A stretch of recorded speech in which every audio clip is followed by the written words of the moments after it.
The fog was already rolling in when Sophia Bennett made the worst mistake of her career. Not the billion-dollar deal she was about to lose, but the man in the faded airport jacket she was about to humiliate. In 60 seconds, she would destroy him in front of everyone. In 60 minutes, she would need him to save her life. In 60 days, she would understand that the people we dismiss often carry the wisdom we desperately need. This is a story about pride, redemption, and the dangerous roads we take when we refuse to listen. Stay with me until the end, hit that like button, and drop a comment with your city so I can see how far this story travels. The fluorescent lights in Cedar Hollow Regional Airport's Operations Center hummed with the same tired frequency they'd maintained for the past 15 years. Ethan Brooks sat at his desk, eyes fixed on 3 different weather monitors while his right hand absently signed off on fuel delivery reports. His left hand rested on the shoulder of his daughter, Maya, who sat cross-legged on the floor beside his chair, whispering secrets to her stuffed rabbit. "The bunny says she's hungry," Maya announced, looking up at her father with those eyes. Her mother's eyes, the ones that still caught him off guard, even after 3 years.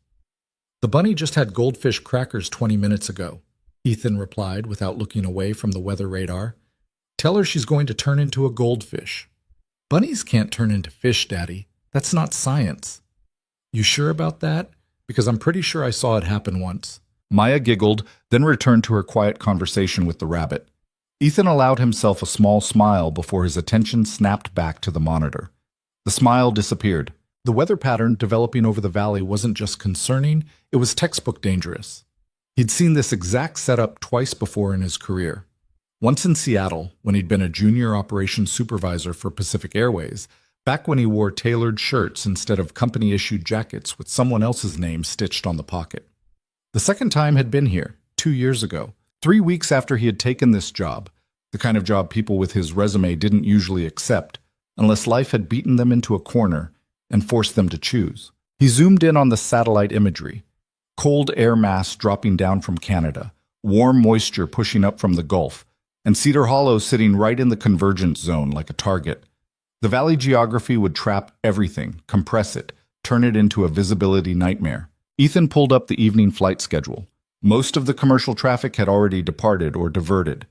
But there was one private charter scheduled for Wheels Up at 7:45 p.m. Filed flight plan to Denver, corporate registration, priority handling requested. He checked his watch. 7:23 p.m. "Mr. Brooks?" The voice crackled through his radio. It was Tommy Chen, one of the ramp coordinators. "The Denver charter just pulled up to the FBO. Passengers are boarding now. They're asking about expedited clearance." Ethan pressed the transmit button. "Tell them to hold. I need to check something." He pulled up the meta reports, cross-referenced them with the no AA warnings, then looked at the live camera feeds from the runway. The fog wasn't visible yet, but it would be. Physics didn't negotiate. "Daddy, why do you look worried?" Ethan glanced down at Maya. 6 years old, and she could already read him better than most adults. That's what happened when you were someone's entire world. "Just checking on something, sweetheart. Nothing for you to worry about." But Maya's eyebrows pulled together in that expression that meant she didn't believe him and wasn't going to let it go. Before she could press the issue, his phone buzzed. Text from Daniel Mercer, the captain he'd worked with a dozen times over the past year. "You seeing this weather? I'm scheduled for that Denver run. What's your read?" Ethan typed back quickly. "Valley fog forming, could get ugly fast. You seeing the same pattern I am?" 3 dots appeared, then, "Yeah, gives me a bad feeling. These passengers are pushing hard, though. Executive team, apparently. Big deal in Denver." "How big?" "Big enough that they've called my dispatcher twice already." Ethan looked at the weather data again, then at Maya, then at the empty coffee cup on his desk that had been full an hour ago. He was 32 years old, worked a job that paid $47,000 a year, and went home every night to an apartment where his daughter's artwork covered the refrigerator and his own dinner usually came from the freezer section. He had no authority to stop anyone from flying. He was a ground operations coordinator, the guy who made sure the fuel trucks showed up on time and the luggage carts didn't crash into each other. But he'd also spent 8 years working his way up through airline operations, had held certifications that now sat in a box in his closet, and possessed the kind of pattern recognition that came from actually understanding how weather systems killed people. He stood up. Maya, grab your bunny. We're going to take a walk. Where? Just over to the terminal. I need to talk to someone. Maya scrambled to her feet, clutching the rabbit against her chest. Ethan locked his computer screen, grabbed his radio, and headed out of the operations center. The hallway smelled like industrial cleaning solution and old carpet. Through the windows, he could see the lights of the private aviation terminal across the ramp, a much nicer building than the one he worked in, all glass and modern architecture, the kind of place where people landed in jets that cost more than every house on Ethan's street combined. The evening air hit them as they stepped outside. Cold, but not unbearable. More importantly, clear. For now. Why are we walking so fast? Maya asked, jogging to keep up with his longer strides. Because I need to catch someone before they make a mistake. What kind of mistake? The kind that's hard to fix later. They crossed the ramp, and Ethan pushed through the glass doors into the private terminal. Immediately, the atmosphere changed. Leather furniture, ambient lighting, a coffee station with one of those Italian espresso machines that probably cost more than his monthly rent. And standing near the window overlooking the aircraft parking area, a group of 5 people in business attire, all focused on a woman in her early 30s who was gesturing emphatically while staring at her phone. I don't care what their concerns are, the woman was saying, her voice sharp enough to cut glass. We have a closing scheduled for 9 a.m. tomorrow morning. If we're not in that conference room when the lawyers arrive, we lose everything. Everything. Do you understand what that means? The man she was talking to, mid-40s, expensive suit, the kind of tan that came from vacation homes in places with better weather, nodded rapidly. I understand, Sophia. I'm just saying that if the pilot has weather concerns, then he can file whatever alternate routing he needs, but we are taking off tonight. Ethan approached slowly, Maya's hand in his. The group didn't notice him at first. He waited for a break in the conversation, then cleared his throat. Excuse me. 5 pairs of eyes turned toward him. The woman, Sophia, apparently, looked him up and down in about 2 seconds, her gaze landing on his work jacket, then Maya, then dismissing both of them as irrelevant.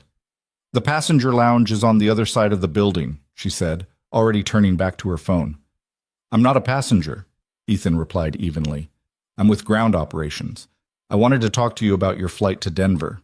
Sophia's fingers stopped moving across her phone screen. She looked at him again, this time with a mixture of irritation and confusion. Ground operations, she repeated, as if testing whether the words made sense together. You mean like baggage handling? Among other things, I coordinate safety operations for the airport. One of the men in the group, younger, maybe late 20s, with the kind of haircut that required product and effort, smirked. Since when do baggage handlers give flight advice? Ethan felt Maya's hand tighten around his fingers. She might not understand the words, but she understood the tone. He squeezed back gently, a silent message. It's okay. I'm not giving advice, Ethan said calmly. I'm providing information. There's a weather system moving into the valley that's going to create dangerous fog conditions within the next 30 to 45 minutes. I've been monitoring it for the past 2 hours, and I wanted to make sure your pilot was aware of the situation before you depart. Sophia's expression shifted from irritation to something closer to disbelief. Are you serious right now? Yes, ma'am. You, she gestured at him, at Maya, at the general situation. You walked over here with your daughter to tell me not to fly because you think there might be fog. Not might be, will be. And I'm not telling you not to fly. I'm telling you that conditions are going to deteriorate rapidly, and your departure window is closing faster than you probably realize. The smirking man laughed outright. Oh, this is perfect. Sophia, are you hearing this? This guy. I hear it, Marcus. Sophia stepped closer to Ethan, her phone now at her side, her full attention locked on him in a way that felt like being examined under a microscope. Let me make sure I understand. You work here, at this airport, doing what exactly? Ground operations coordination. Right. Ground operations. And you have what kind of meteorology certification? What's your background in aviation weather forecasting? Ethan could feel the trap being set. He could see exactly where this was going. But the weather data didn't care about social dynamics or corporate hierarchies. and people died when pride overruled physics. I spent 8 years in airline operations, he said quietly. I've held certifications for operations control, dispatch coordination, and weather systems analysis. I've worked in Seattle, Portland, and Minneapolis. I understand how valley fog forms, and I understand how quickly it can turn a routine departure into a critical situation. Had certifications, Sophia repeated, catching the past tense like a lawyer catching a witness in a lie. But not anymore? Not currently active, no. So you used to be qualified, but now you're not. You used to have an important job, but now you coordinate baggage carts. And you think, what? That you're still qualified to override the judgment of our pilot? Who, by the way, has 15,000 flight hours and 30 years of experience. I'm not trying to override anyone's judgment. I'm providing information. No. Sophia's voice went cold. You're trying to feel important. You're standing here in your little airport jacket with your daughter as a prop, trying to insert yourself into something that's none of your business because it makes you feel like you still matter. The words landed like physical blows. Ethan felt Maya's hand grip his so tightly it hurt. Marcus laughed again. Jesus, Sophia, don't hold back. But Sophia wasn't done. I have $1 billion acquisition closing tomorrow morning. $1 billion. My entire career depends on being in Denver before 9 a.m. And you want me to delay or cancel because you have a feeling about the weather? You want me to trust your expertise over our pilot's expertise, even though you don't even work in aviation anymore? That's not what I'm saying. Then what are you saying? Use your words. Explain to me why I should listen to someone who gave up their career to become, what was it? Ground operations coordinator? Ethan could feel something cracking inside his chest, could feel the old anger trying to surface. The anger that came from people who had no idea what sacrifice looked like, who had never had to choose between ambition and being present when their child woke up crying because she couldn't remember her mother's voice anymore. But he didn't let it surface, because that's what 3 years of single parenthood had taught him. Control, patience, the ability to absorb hits without swinging back. I didn't give up my career, he said quietly, his voice steady, even though his hands wanted to shake. I chose my daughter, and I would make that choice every single day for the rest of my life. Maya looked up at him, and he saw tears starting to form in her eyes. Not because she understood the conversation, but because she understood that someone was hurting her daddy, and she didn't know how to make it stop. Sophia stared at him for a long moment, and Ethan saw something flicker across her face. Maybe a moment of recognition that she'd gone too far. Maybe just annoyance that he wasn't backing down. Then she turned to Marcus. Make sure the pilot knows we want wheels up in the next 20 minutes. I don't care if he has to file for an immediate departure. Marcus nodded and pulled out his phone. Sophia looked back at Ethan. Thank you for your concern, but I think we'll rely on actual current professionals rather than former ones. Have a nice evening. She dismissed him with a turn of her shoulder, and the conversation was over. Ethan stood there for a moment, feeling the weight of Maya's hand in his, feeling the eyes of the other executives on him. Some amused, some uncomfortable, all of them watching to see what the dismissed man in the airport jacket would do next. He did what he always did when the world tried to make him feel small. He focused on what mattered. Come on, Maya, he said softly. Let's go. They walked back across the ramp in silence. The air had changed in the minutes they'd been inside. Cooler now, with a dampness that wasn't there before. The first whispers of fog were forming in the low spots of the runway, visible only if you knew what to look for. Maya didn't say anything until they were back inside the operations center. Then, sitting back down on the floor with her rabbit, she looked up at her father with those eyes that saw everything. That lady was mean. Yeah, Ethan agreed, settling back into his chair. She was. Why was she so mean? Because she's scared. And sometimes when people are scared, they get mean to anyone who makes them feel more scared. Were you trying to make her scared? No, sweetheart.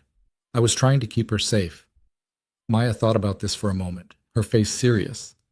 The bunny says that lady is going to feel bad later. Despite everything, Ethan smiled. The bunny is very wise.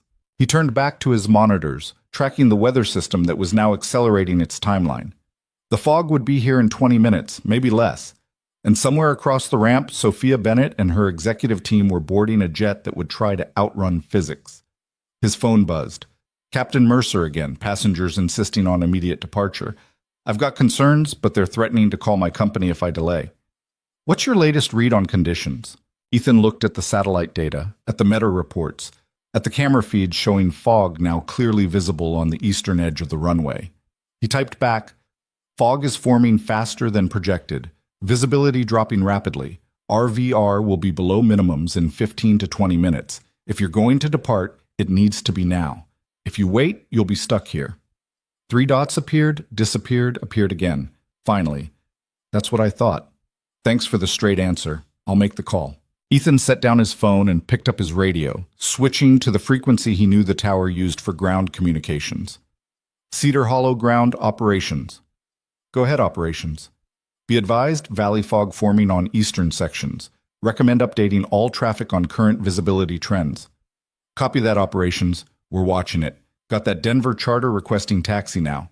Gonna be a close call on whether they beat the fog." Ethan didn't respond. There was nothing left to say. He'd provided the information, given the warning, done everything he was qualified and authorized to do. What happened next was out of his hands. Except it wasn't. Not really. Because 10 minutes later, as Maya was drawing pictures on the back of old fuel requisition forms, Ethan's radio crackled to life with a transmission that made his blood run cold. "Cedar Hollow Tower, Cherokee 87 Juliet, declaring emergency. We've got a bird strike on departure, losing power on number 1 engine. Requesting immediate return to field." That wasn't the Denver charter. That was a small private aircraft that had departed 15 minutes ago, before the fog had closed in. And now it was coming back to a runway that was rapidly disappearing into white. Ethan was on his feet before he realized he was moving. "Maya, stay right here. Don't move, okay?" "Daddy, I'll be right back. I promise. Just stay here with the bunny." He burst out of the operations center and ran toward the tower access stairs.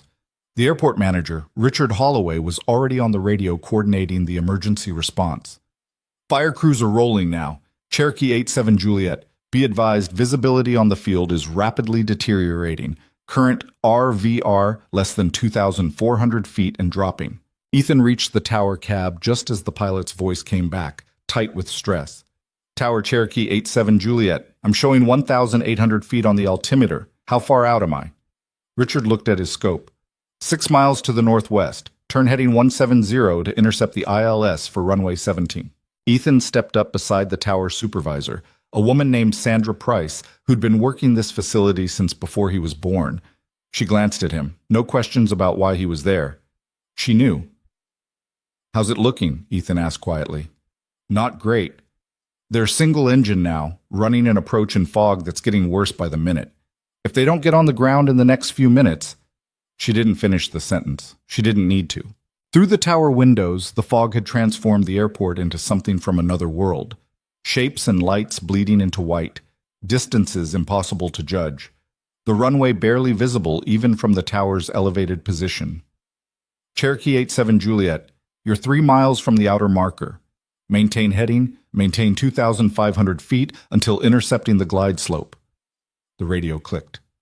"Tower, we're not seeing anything. It's all white out here." Sandra's hand tightened on her radio. "Cherokee 87 Juliet, trust your instruments. The approach is good. You're on course." Ethan watched the radar scope, tracking the little blip representing an aircraft with 3 people on board trying to thread a needle in 0 visibility.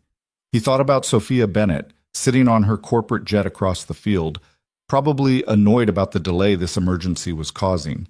He thought about what she'd said. "You want to feel important. You want to feel like you still matter." Maybe she was right. Maybe that's exactly what he wanted.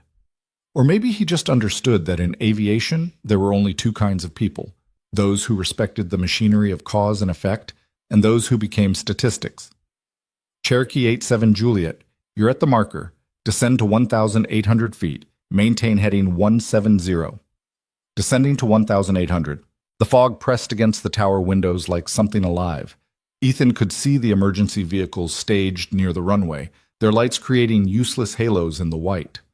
Somewhere out there, falling through that same white, was a damaged aircraft running on 1 engine in hope. Sandra keyed her radio again. "Cherokee 87 Juliet, you're 2 miles from the threshold. Landing gear should be down, full flaps. You're slightly right of centerline. Turn left heading 165. Left to 165. Gear is down. 1 mile. 3/4. Half a mile. And then, like a ghost materializing from nothing, Ethan saw the landing lights emerge from the fog. Just 2 points of brightness at first, then the outline of the aircraft. Too high, drifting right. He's off course, Sandra said quietly, her voice controlled but tight. Cherokee 87 Juliet, you're right of center line and high on the glide slope. Correct left and increase descent rate. The aircraft's nose dropped, the left wing dipped, and for a moment it looked like the pilot was going to over-control and pancake into the ground. Ethan's hands gripped the edge of the console. Then the Cherokee leveled out, dropped the last 50 feet, and hit the runway hard. Too hard, but down. The landing gear absorbed the impact. The aircraft bounced once, settled, and the pilot immediately applied brakes and reverse thrust on the one working engine. The aircraft slowed, disappeared into the fog before they could see it stop. Sandra's radio clicked. Tower, Cherokee 87 Juliet is down safe. We're clear of the active. The tower cab released a collective breath. Richard turned to Sandra. Close the runway. Nothing else moves until this fog clears. She nodded and began making the necessary transmissions. All aircraft on Cedar Hollow frequency. Be advised runway 1735 is now closed due to fog and emergency operations. Repeat, field is closed to all traffic until further notice. Ethan closed his eyes for a moment, feeling his heart rate slowly return to normal. When he opened them, Richard was looking at him. That charter to Denver, Richard said. They were pushing for immediate departure, right? Yeah. If they'd left when they wanted to, they'd have been in the air when that bird strike happened. They'd have been coming back to this. He gestured at the fog-covered runway, at the emergency vehicles now surrounding the disabled aircraft. I know. Did you try to warn them? Ethan thought about Sophia's face, about the contempt in her voice, about Marcus's laughter. I tried. Richard nodded slowly. The pilot, Mercer. He called me directly about 15 minutes ago. Said he was shutting down the departure despite passenger pressure. Said you'd given him the straight facts about the weather when no one else would. I just told him what the data showed. Yeah, well, Richard looked out at the fog. In this job, that's enough. Sometimes that's everything. Ethan descended from the tower and walked back across the ramp to the operations center. Maya looked up from her drawings when he came in. Is everyone okay? She asked. Yeah, sweetheart. Everyone's okay. Good. The bunny was worried. Tell the bunny she can relax now. Maya whispered something to the rabbit, then looked up at her father with an expression that was too knowing for a 6-year-old. Are we still going home soon? Ethan checked his watch. 8:47 p.m. His shift ended at 9, but with the runway closed and a disabled aircraft on the field, he'd probably be here another hour handling coordination. Pretty soon, he said. I've got to help with a few more things first. Okay. Maya went back to her drawing, completely trusting, completely patient. Ethan sat down at his desk and pulled up the live camera feeds. The fog had transformed the airport into a wasteland of limited visibility and canceled operations, including, he noticed, that corporate charter to Denver. The jet sat dark at the private terminal, its passengers presumably back inside the FBO lounge, their billion-dollar acquisition slipping further away with every minute the runway stayed closed. His phone buzzed. Captain Mercer. Made the right call. Fog hit exactly when you said it would. Passengers are pissed, but alive and pissed beats the alternative. Ethan typed back. Glad you're safe. How bad is the passenger situation? CEO lady is having a meltdown. Threatening lawsuits, calling my company president, the works. Between you and me, she's got bigger problems than missing her meeting. She's got a COO who's been on the phone trying to throw her under the bus to their board of directors for the last 20 minutes. Corporate politics at 30,000 feet. Except we never got to 30,000 feet. Sounds messy. You have no idea. Anyway, thanks for the heads up on the weather.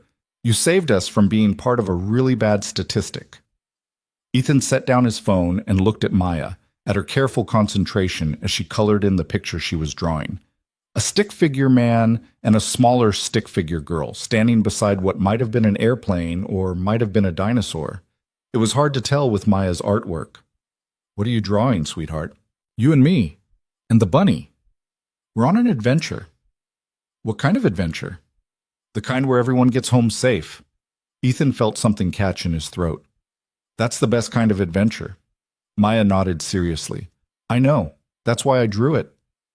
At 9:15 p.m., the fog still hadn't cleared, but Ethan's replacement supervisor arrived to take over coordination for the night shift. Ethan gathered up Maya's drawings, her bunny, her jacket, and his own belongings. As they walked toward the parking lot, Maya's hand in his, Ethan saw movement in the private terminal. Through the glass windows, he could see Sophia Bennett pacing, phone pressed to her ear, her face a mask of stress and fury. The other executives sat scattered around the lounge, some on phones, some staring at laptops, all of them trapped in the same fog that had grounded their dreams. Maya tugged on his hand. Is that the mean lady? Yeah. She looks sad now. Sometimes people who are mean are really just sad underneath. Do you think she's sorry? Ethan thought about it, watching Sophia through the window, watching her argue with whoever was on the other end of that phone call. I don't know, sweetheart. Maybe one day. They got to Ethan's truck, a 12-year-old Ford with Maya's car seat in the back and a faded Cedar Hollow High School parking sticker still clinging to the windshield. As he buckled Maya in, she yawned enormously. Daddy? Yeah? You're the smartest person at the whole airport. Ethan smiled, reaching out to brush a strand of hair from her face. The bunny tell you that? No, I just know it, because you're my dad. He kissed her forehead. I love you, Maya. I love you too, and the bunny loves you, and even though Mommy is in heaven, she probably loves you too. The words hit him like they always did, with that mixture of pain and gratitude that came from a child trying to make sense of absence. I know she does, sweetheart. I know she does. As Ethan drove away from Cedar Hollow Regional Airport, the fog thick enough that he had to slow to 30 miles an hour, he thought about what Sophia had said, about giving up his career, about trying to feel important, about not mattering anymore. Maybe she was right. Maybe his career was over. Maybe his certifications had expired. Maybe he was just a ground operations coordinator now, someone who made sure the fuel trucks ran on time and the paperwork got filed correctly. But as he glanced in the rearview mirror at Maya, already falling asleep with her bunny clutched against her chest, Ethan knew something Sophia Bennett didn't. Mattering had nothing to do with titles or salary or how many zeros were in your acquisition deal. It had everything to do with who was waiting for you when you came home. And by that measure, Ethan Brooks mattered more than he ever had in his entire life.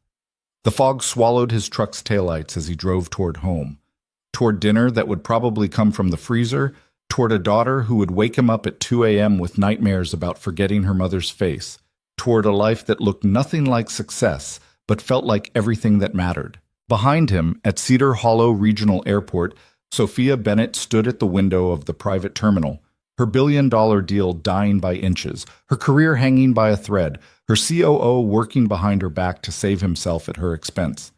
And in the parking lot, barely visible through the fog, she could just make out the taillights of an old Ford truck disappearing into the night. She didn't know it yet, but that truck, and the man driving it, was about to become the only thing standing between her and complete disaster. The fog didn't lift that night. It settled over Cedar Hollow like something with weight, pressing down on the valley, turning the airport into an island of useless lights and grounded ambitions.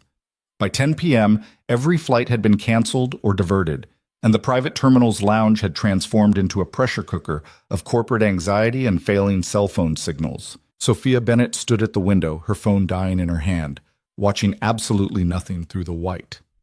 Behind her, Marcus Chen scrolled through his laptop with the kind of focus that meant he was looking for solutions or exits.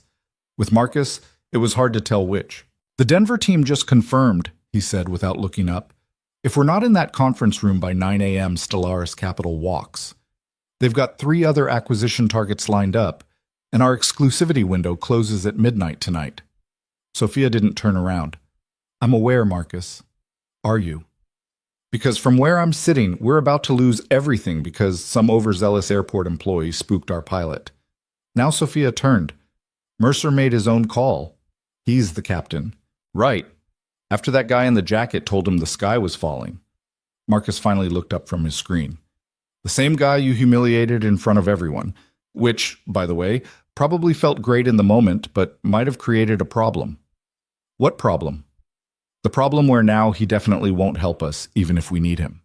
Sophia felt something cold move through her chest. Why would we need him? Marcus gestured at the fog. Because this isn't clearing, and the Denver deal isn't the only fire burning.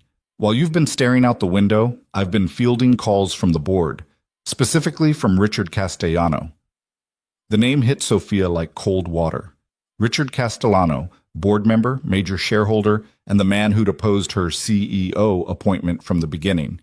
The man who'd voted against her twice before the chairman overruled him. What does Richard want? He wants to know why we're grounded at a regional airport instead of closing the biggest deal in company history, and he's asking very pointed questions about your judgment. My judgment? Your decision-making process, your risk assessment, your leadership under pressure. Marcus's voice was careful, like he was reading from a script he had already rehearsed. He's questioning whether someone your age has the experience necessary to navigate high-stakes situations. There it was. The real concern underneath everything else. Not the deal, not the fog, not the timeline. The question of whether Sophia Bennett, at 30 years old, was actually qualified to run a company or just a diversity hire who'd gotten lucky. Did you tell Richard that our pilot made the call to abort departure? Sophia asked quietly. I told him we encountered unexpected weather complications. That's not what I asked. Marcus closed his laptop. Sophia, I've been with this company for 8 years. I've survived 3 CEOs and 2 restructurings. And I've learned that when things go wrong, the board doesn't care about meteorology or pilot discretion. They care about outcomes. And right now, our outcome is that we're stuck in fog while our billion-dollar deal evaporates. So you're covering your ass. I'm providing context that protects the team. There's a difference. Sophia wanted to throw something. Instead, she looked back out at the fog, at her own reflection in the glass. Too young, too female, too unproven. Everything Richard Castellano had said she was when he'd tried to block her appointment. Her phone buzzed. The battery icon showed 3%, but the message came through. Her chairman, David Wu. Call me immediately. Richard is making noise about emergency board meeting. The phone died before she could respond. I need a charger, Sophia said to the room. One of the other executives, Jennifer Park, VP of Operations, held up a cable. I've got one, but there's no outlets near the windows. I don't care where it is. I need to call David before Richard poisons the entire board. Sophia crossed to where Jennifer sat, plugged in her phone, and waited the eternal 30 seconds for it to come back to life. When it did, she had 4 missed calls from David Wu and 2 from numbers she didn't recognize but assumed were other board members circling like sharks. She called David. He answered on the first ring. Where are you? Still at Cedar Hollow. Fog grounded everything. I'm aware. I'm also aware that Richard has been calling board members for the past hour, suggesting we need to reconsider your appointment. Sophia felt her stomach drop. Based on what? A weather delay? Based on a pattern of judgment calls that, in his words, demonstrate insufficient experience for crisis management. He's pointing to the Meridian contract negotiations last quarter, the supply chain disruption in August, and now this. Those situations were all resolved successfully. Successfully, but expensively. And now we've got a billion-dollar acquisition dying because you're grounded at a regional airport. Richard's narrative is writing itself, Sophia. Young CEO, good at strategy but weak at execution, can't close when it matters. Sophia closed her eyes. What do you need from me? I need you in Denver by 9 a.m. I need this acquisition closed. I need Richard's narrative proven wrong. The fog? I don't care about the fog. I don't care about the weather. I care about results. Find a way. The line went dead. Sophia stood there with her phone in her hand, feeling the weight of everything collapsing inward. Behind her, she could feel the rest of her team watching, waiting to see what she'd do, waiting to see if she was actually the leader they'd followed or just someone who'd been promoted beyond her abilities. We need options, she said, turning back to the group. Marcus, what's the alternate routing look like? Marcus pulled up a map on his laptop. Denver's a 6-hour drive from here, but in this fog we're looking at 8, maybe 9 hours, which puts us there at 7 a.m. if we leave right now. Tight, but doable. What about other airports? Closest major hub is Oak Ridge International, about 40 miles north, but the same weather system is affecting that area. We'd need to drive there, hope they're not fogged in, and catch a charter that's probably already booked. Jennifer leaned forward. I've got a contact at Signature Flight Support in Oak Ridge. Let me make a call. She stepped away, phone pressed to her ear. Sophia looked at the remaining team members. Marcus, David Reyes from legal, and Amanda Foster from finance. 4 people who'd followed her into this disaster. 4 people whose careers were now tied to whether she could pull off a miracle in the next 12 hours. Even if we get to Oak Ridge, Amanda said quietly, we're talking about a best-case scenario where everything goes perfectly. No traffic, no delays, no additional weather complications. And we all know best-case scenarios don't exist. David Reyes nodded. And if we miss the deadline, Stellaris walks. Which means we've spent 3 months and $4 million on due diligence for nothing. Which means Richard Castellano gets exactly the ammunition he needs to remove Sophia from the CEO position. Thank you, David, Sophia said flatly. Very helpful. I'm not trying to be discouraging. I'm trying to be realistic about what failure looks like here. Jennifer came back, her expression grim. Signature has a charter available. Single slot leaves at 11 p.m. But they need confirmation in the next 20 minutes, and they need us on site in Oak Ridge by 10:45. That's 40 miles in an hour during fog conditions. Sophia checked her watch. 10:03 p.m. 42 minutes to drive 40 miles through fog thick enough to ground aircraft. The math didn't work. What about Mercer? Marcus asked. Our pilot. Can he fly us to Oak Ridge? Not in this fog, Jennifer said. I already asked. He said visibility is below minimums for any movement. So we drive. In convoy? 5 people, 5 cars, through fog, hoping we all make it in time? Sophia thought about it. Thought about the risk, the exposure, the absolute chaos if even one person got lost or delayed. Thought about Richard Castellano's narrative. Young CEO makes desperate, poorly planned decisions under pressure. But she also thought about 3 months of work evaporating, about the board meeting that would follow, about watching everything she'd built get dismantled by men who'd never believed in her from the start. We drive, Sophia said. 1 vehicle, all of us together. We leave in 5 minutes. Whose vehicle? Amanda asked. Good question. Sophia had arrived in a town car that had left hours ago. Marcus drove a Tesla that might be great in California but useless in fog. Jennifer had flown in commercial and rented a compact sedan. We need something that can handle bad weather and bad roads, Marcus said. Something local.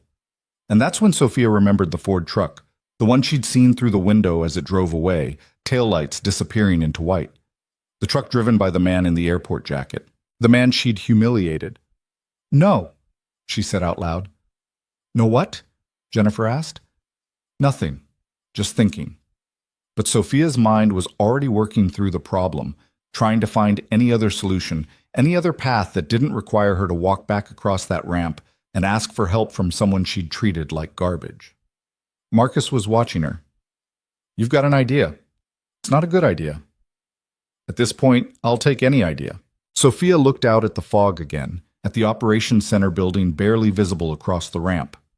Somewhere in there, that man, Ethan something, was probably finishing his shift, probably getting ready to drive home in that truck that had looked old but solid, the kind of vehicle built for rural roads and bad weather. The ground operations coordinator, Sophia said slowly, the one who warned us about the weather. He drives a truck. I saw him leave earlier. Marcus's eyebrows rose. You want to ask the guy you destroyed in front of everyone to drive us 40 miles through fog? I don't want to. I'm considering whether it's the only option. It's definitely not the only option. We could call a local car service, rent an SUV, commandeer the airport shuttle, all of which takes time we don't have. Sophia checked her watch again. 10:06 p.m. 39 minutes. He knows these roads. He understands the weather, and he's local, which means he's probably driven through fog like this before. He also definitely hates you, Amanda pointed out. Like, justifiably hates you. I'm aware. Jennifer pulled out her phone. I can call the airport operations office, see if he's still here. Do it. Jennifer made the call, spoke quietly for a moment, then covered the phone. He left 20 minutes ago, but they have his cell number on file for emergency operations coordination. Sophia felt her stomach twist. This was a terrible idea. This was humiliating and desperate, and exactly the kind of impulsive decision Richard Castellano would use as evidence of poor judgment. But it was also the only option that might actually work. "Get the number," Sophia said. Jennifer spoke into the phone, then read out a number. Sophia entered it into her own phone, stared at it for a long moment, then pressed call. It rang 4 times. She was preparing to leave a voicemail when a voice answered. "This is Ethan." The sound of his voice, calm, measured, completely unsurprised by a call at 10:07 p.m., made something in Sophia's chest clench. She could hear background noise, maybe a TV, maybe traffic. She forced herself to speak. "Mr. Brooks, this is Sophia Bennett. From the Denver Charter, I need to ask you something." Silence on the other end. Long enough that Sophia thought he might have hung up. Then, "How did you get this number?" "The airport operations office. I'm sorry to call you after you've left, but we have an emergency situation, and I think you might be the only person who can help." More silence. Then a sound that might have been a laugh, or might have been something else. "That's interesting timing. What kind of emergency?" "We need to get to Oak Ridge International Airport in the next 40 minutes. There's a charter flight waiting, and if we miss it, we lose everything. I know that's not your problem, and I know I have no right to ask you for anything after how I treated you earlier. But I'm asking anyway." The silence stretched out again. Sophia could feel her team watching her, could feel the seconds ticking away, could feel everything balanced on what this man said next.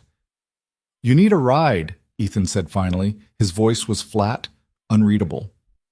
"Yes. Through fog that you insisted wasn't a problem. I was wrong about the fog. You were wrong about a lot of things." The words landed like a slap. Sophia deserved them, knew she deserved them, but they still stung. "You're right," she said quietly. "I was wrong. I was rude, I was dismissive, and I treated you like you didn't matter. And I'm sorry, but right now I have 4 people whose careers depend on making it to Oak Ridge, and I'm asking for your help. Not because I deserve it, but because they do." She heard something on the other end of the line, a voice, young, asking a question she couldn't make out. Then Ethan's voice, muffled, responding, "Just someone from work, sweetheart. Go brush your teeth." When he came back on the line, his voice had changed. Still flat, but with something else underneath. "I have my daughter with me. She goes to bed at 9:30. It's past 10. "I understand." "Do you? Because I don't think you understand anything about my life or my priorities. You made that very clear earlier." Sophia closed her eyes. "You're right. I don't understand, but I'm still asking." Another pause, then, "Oak Ridge is 40 miles on backcountry roads in heavy fog. In good conditions, it's a 45-minute drive. Tonight, we're looking at over an hour, maybe more. And you need to be there in, what did you say, 40 minutes? 37 now. That's not possible. Can we try?" "Miss Bennett, please." The word came out before Sophia could stop it, before pride could get in the way. "Please, I know I don't deserve your help. But please." The silence this time was different.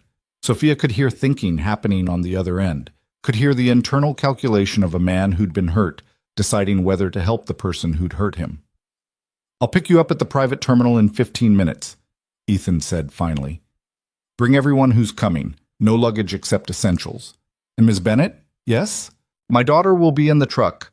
If anyone on your team says anything that upsets her or makes her uncomfortable, I'm turning around immediately. Are we clear?" "Completely clear." 15 minutes. The line went dead. Sophia lowered her phone and looked at her team. Marcus was staring at her like she'd just performed magic. Jennifer looked impressed. Amanda and David just looked worried. "He's coming," Sophia said. 15 minutes. Essentials only. And all of you need to understand something. His daughter will be with him. And if any of you say one word that upsets that child, I will personally end your career before he has a chance to turn the truck around. Understood?" 4 heads nodded. "Good. Marcus, call Signature and confirm we're en route to Oak Ridge.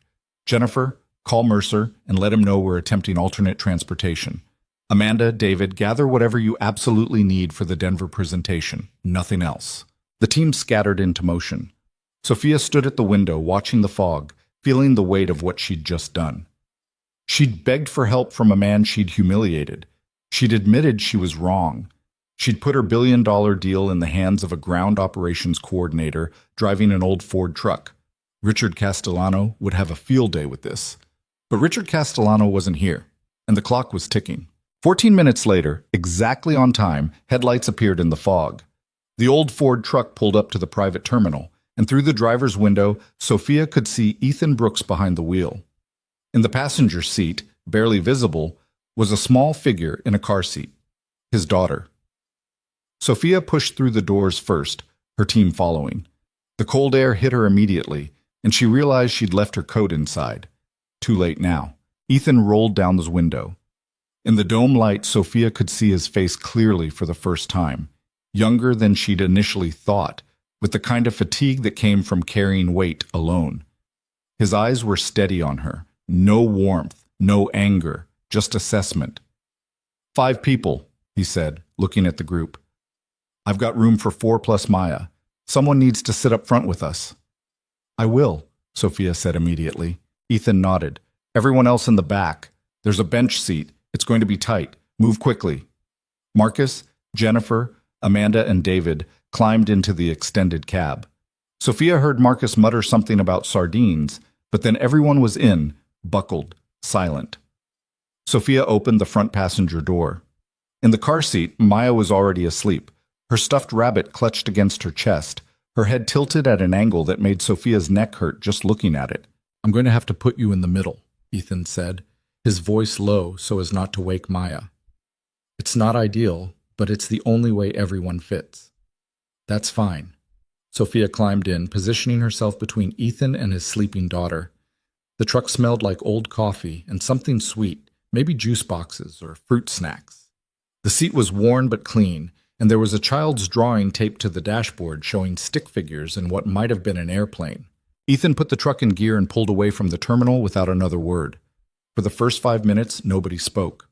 The only sounds were the engine, the heater blowing stale, warm air, and the occasional murmur from the back seat. Sophia could feel Ethan's presence beside her, solid, focused, his hands steady on the wheel as he navigated through fog so thick that the headlights barely penetrated 20 feet ahead. Finally, Jennifer broke the silence from the back. Mr. Brooks, I'm Jennifer Park. I just want to say thank you for doing this. We know it's an imposition. It's fine, Ethan said, his eyes never leaving the road. Still, we appreciate it. More silence. The truck slowed as they approached an intersection, and Ethan made a turn onto a road that seemed to lead away from anything resembling civilization. Are we going the right way? Marcus asked, trying to keep his voice casual and failing. This is the shortcut to Route 47, Ethan replied. The main highway will be jammed with people who don't know how to drive in fog. This way is faster. You're sure? I've lived here my entire life, I'm sure. Marcus subsided, and Sophia felt a small flash of satisfaction at the shutdown. But the satisfaction faded quickly as she looked at the road ahead, or rather, the lack of visible road ahead. They were driving through absolute white, with only occasional glimpses of pavement or shoulder or anything that suggested where the truck should be. Yet Ethan drove with the kind of confidence that came from muscle memory, from having taken this route so many times that he could probably navigate it blind. Maya stirred in her car seat, making a small sound. Without thinking, Sophia reached out and gently adjusted the rabbit that was slipping from the girl's arms. Maya's breathing settled back into sleep rhythm. When Sophia looked up, Ethan was watching her.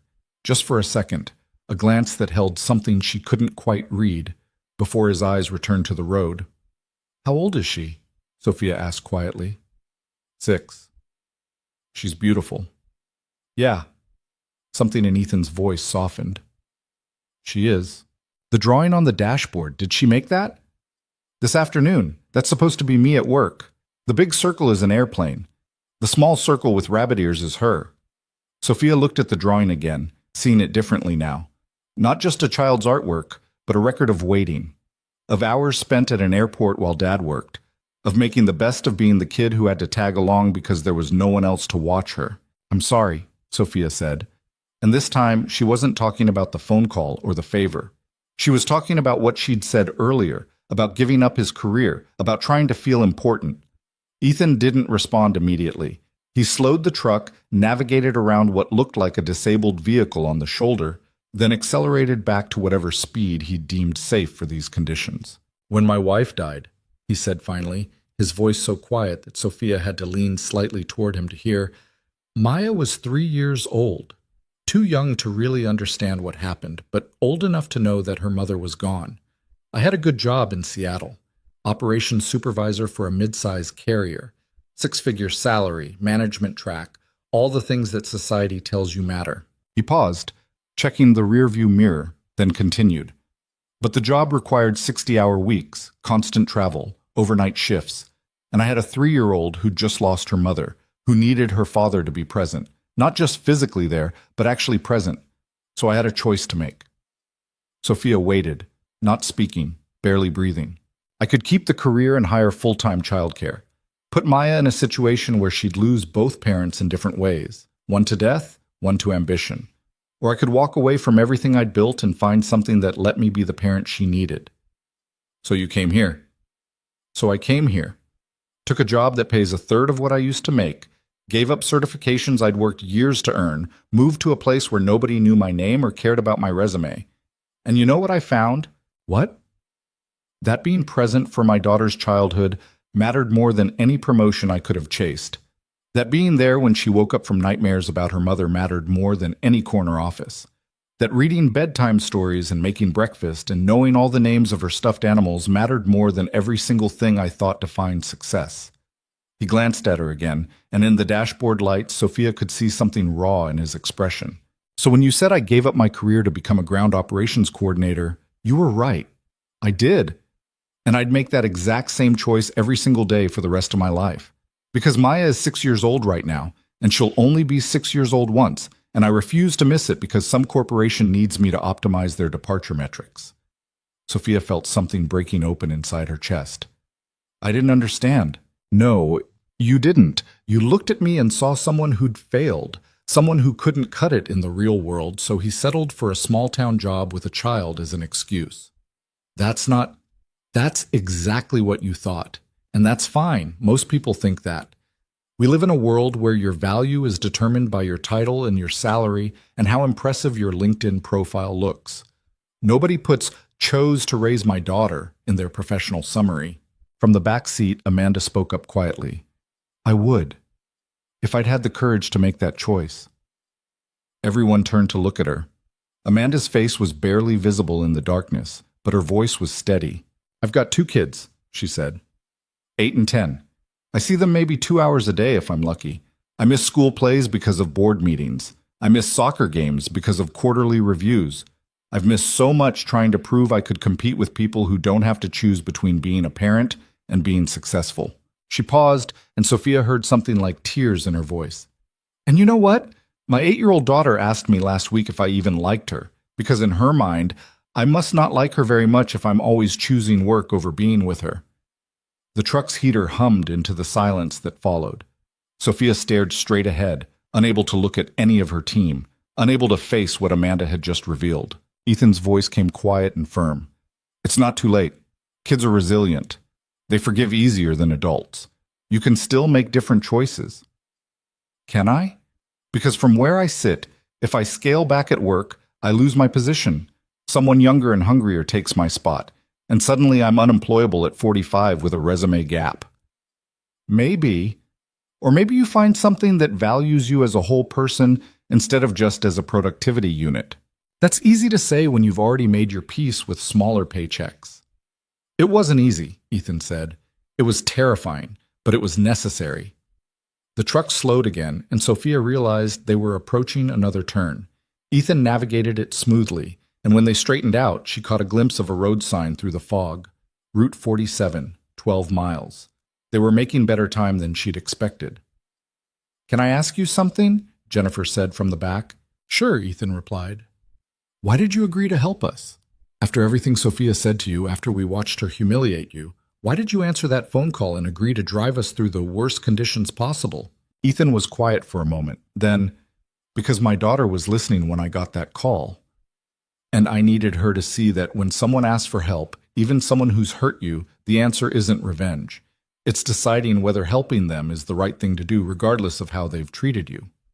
"That's very mature," Jennifer said. "It's very hard. Ethan corrected. And I'm not sure I would have said yes if Maya hadn't been standing there watching me, but she was, and I needed her to see her father be better than his worst impulses. Sophia felt tears starting to form and forced them back. This wasn't the time. This wasn't her moment to fall apart. Besides, Ethan added, and there was something different in his voice now, something lighter. You've got 4 people in this truck who did absolutely nothing wrong. They don't deserve to lose their careers because their boss made a bad call. And I've spent enough time in corporate environments to know that when executives fail, it's usually the people below them who pay the price. Marcus laughed from the back, a surprised, genuine sound. That's the truest thing I've heard all year. How long were you in corporate? David asked. 8 years, worked my way up from ground crew to operations supervisor. Saw 3 rounds of layoffs, 2 restructurings, and 1 bankruptcy. Learned real fast that loyalty runs one direction in most companies. Yet you still help us. I'm helping you in spite of your company, not because of it. The truck crested a hill, and suddenly the fog thinned just enough that Sophia could see the valley spread out below them. In the distance, maybe 5 miles away, she could see the lights of what had to be Oak Ridge, a sprawl of civilization that looked like a promise after 30 minutes of driving through white nothing. We're going to make it, Jennifer said, checking her phone. It's 10:41. We've got 4 minutes to get there. We'll make it, Ethan said with absolute certainty. And they did. At exactly 10:44 p.m., the Ford truck pulled up to the private aviation terminal at Oak Ridge International Airport. Through the windows, Sophia could see a charter aircraft on the ramp, engines already running, crew visible on the stairs. Ethan put the truck in park but left it running. You're here. Sophia's team piled out of the back seat, grabbing their bags, already running toward the terminal. Only Sophia remained, sitting in the middle seat between Ethan and his sleeping daughter. I don't know how to thank you, she said. You don't need to thank me. I need to do something. Let me pay you. I don't want your money, Ms. Bennett. Ethan's voice was firm, but not unkind. I want you to think about what happened tonight, about who you dismissed and who you trusted, and what you learned from the difference. I will. I promise. Good. He looked past her at Maya, still asleep, completely unaware that she'd just been part of saving a billion-dollar deal.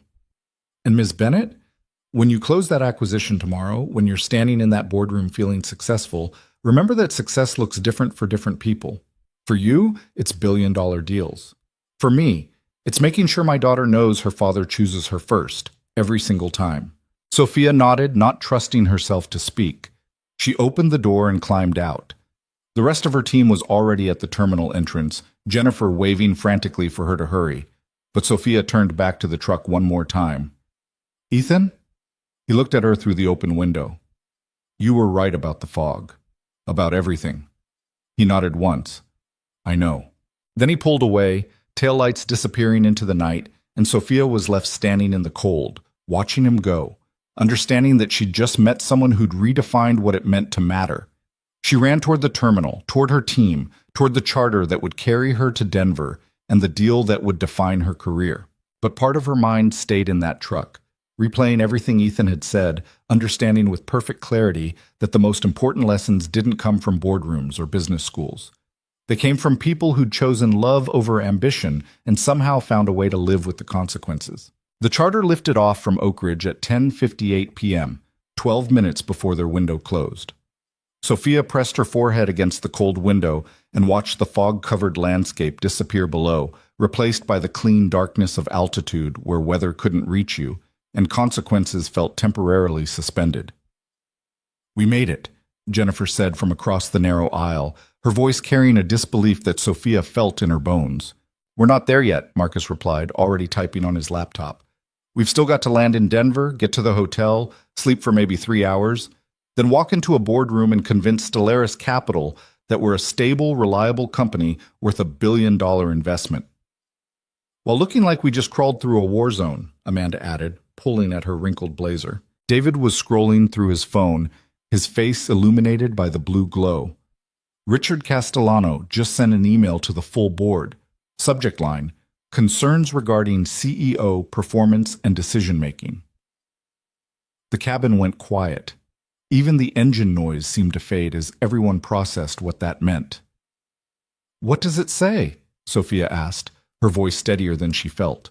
I'll forward it to you, but the summary is that he's calling for an emergency board meeting next week to discuss your leadership. He's citing tonight's delays as evidence of poor crisis management. Of course he is. There's more. He's questioning why we took unconventional transportation from Cedar Hollow to Oak Ridge instead of waiting for weather to clear or using established charter services. Sophia felt something cold spread through her chest. How does he know about that? Marcus closed his laptop slowly. Someone told him. 4 pairs of eyes turned to look at him. Don't look at me like that, Marcus said, raising his hands.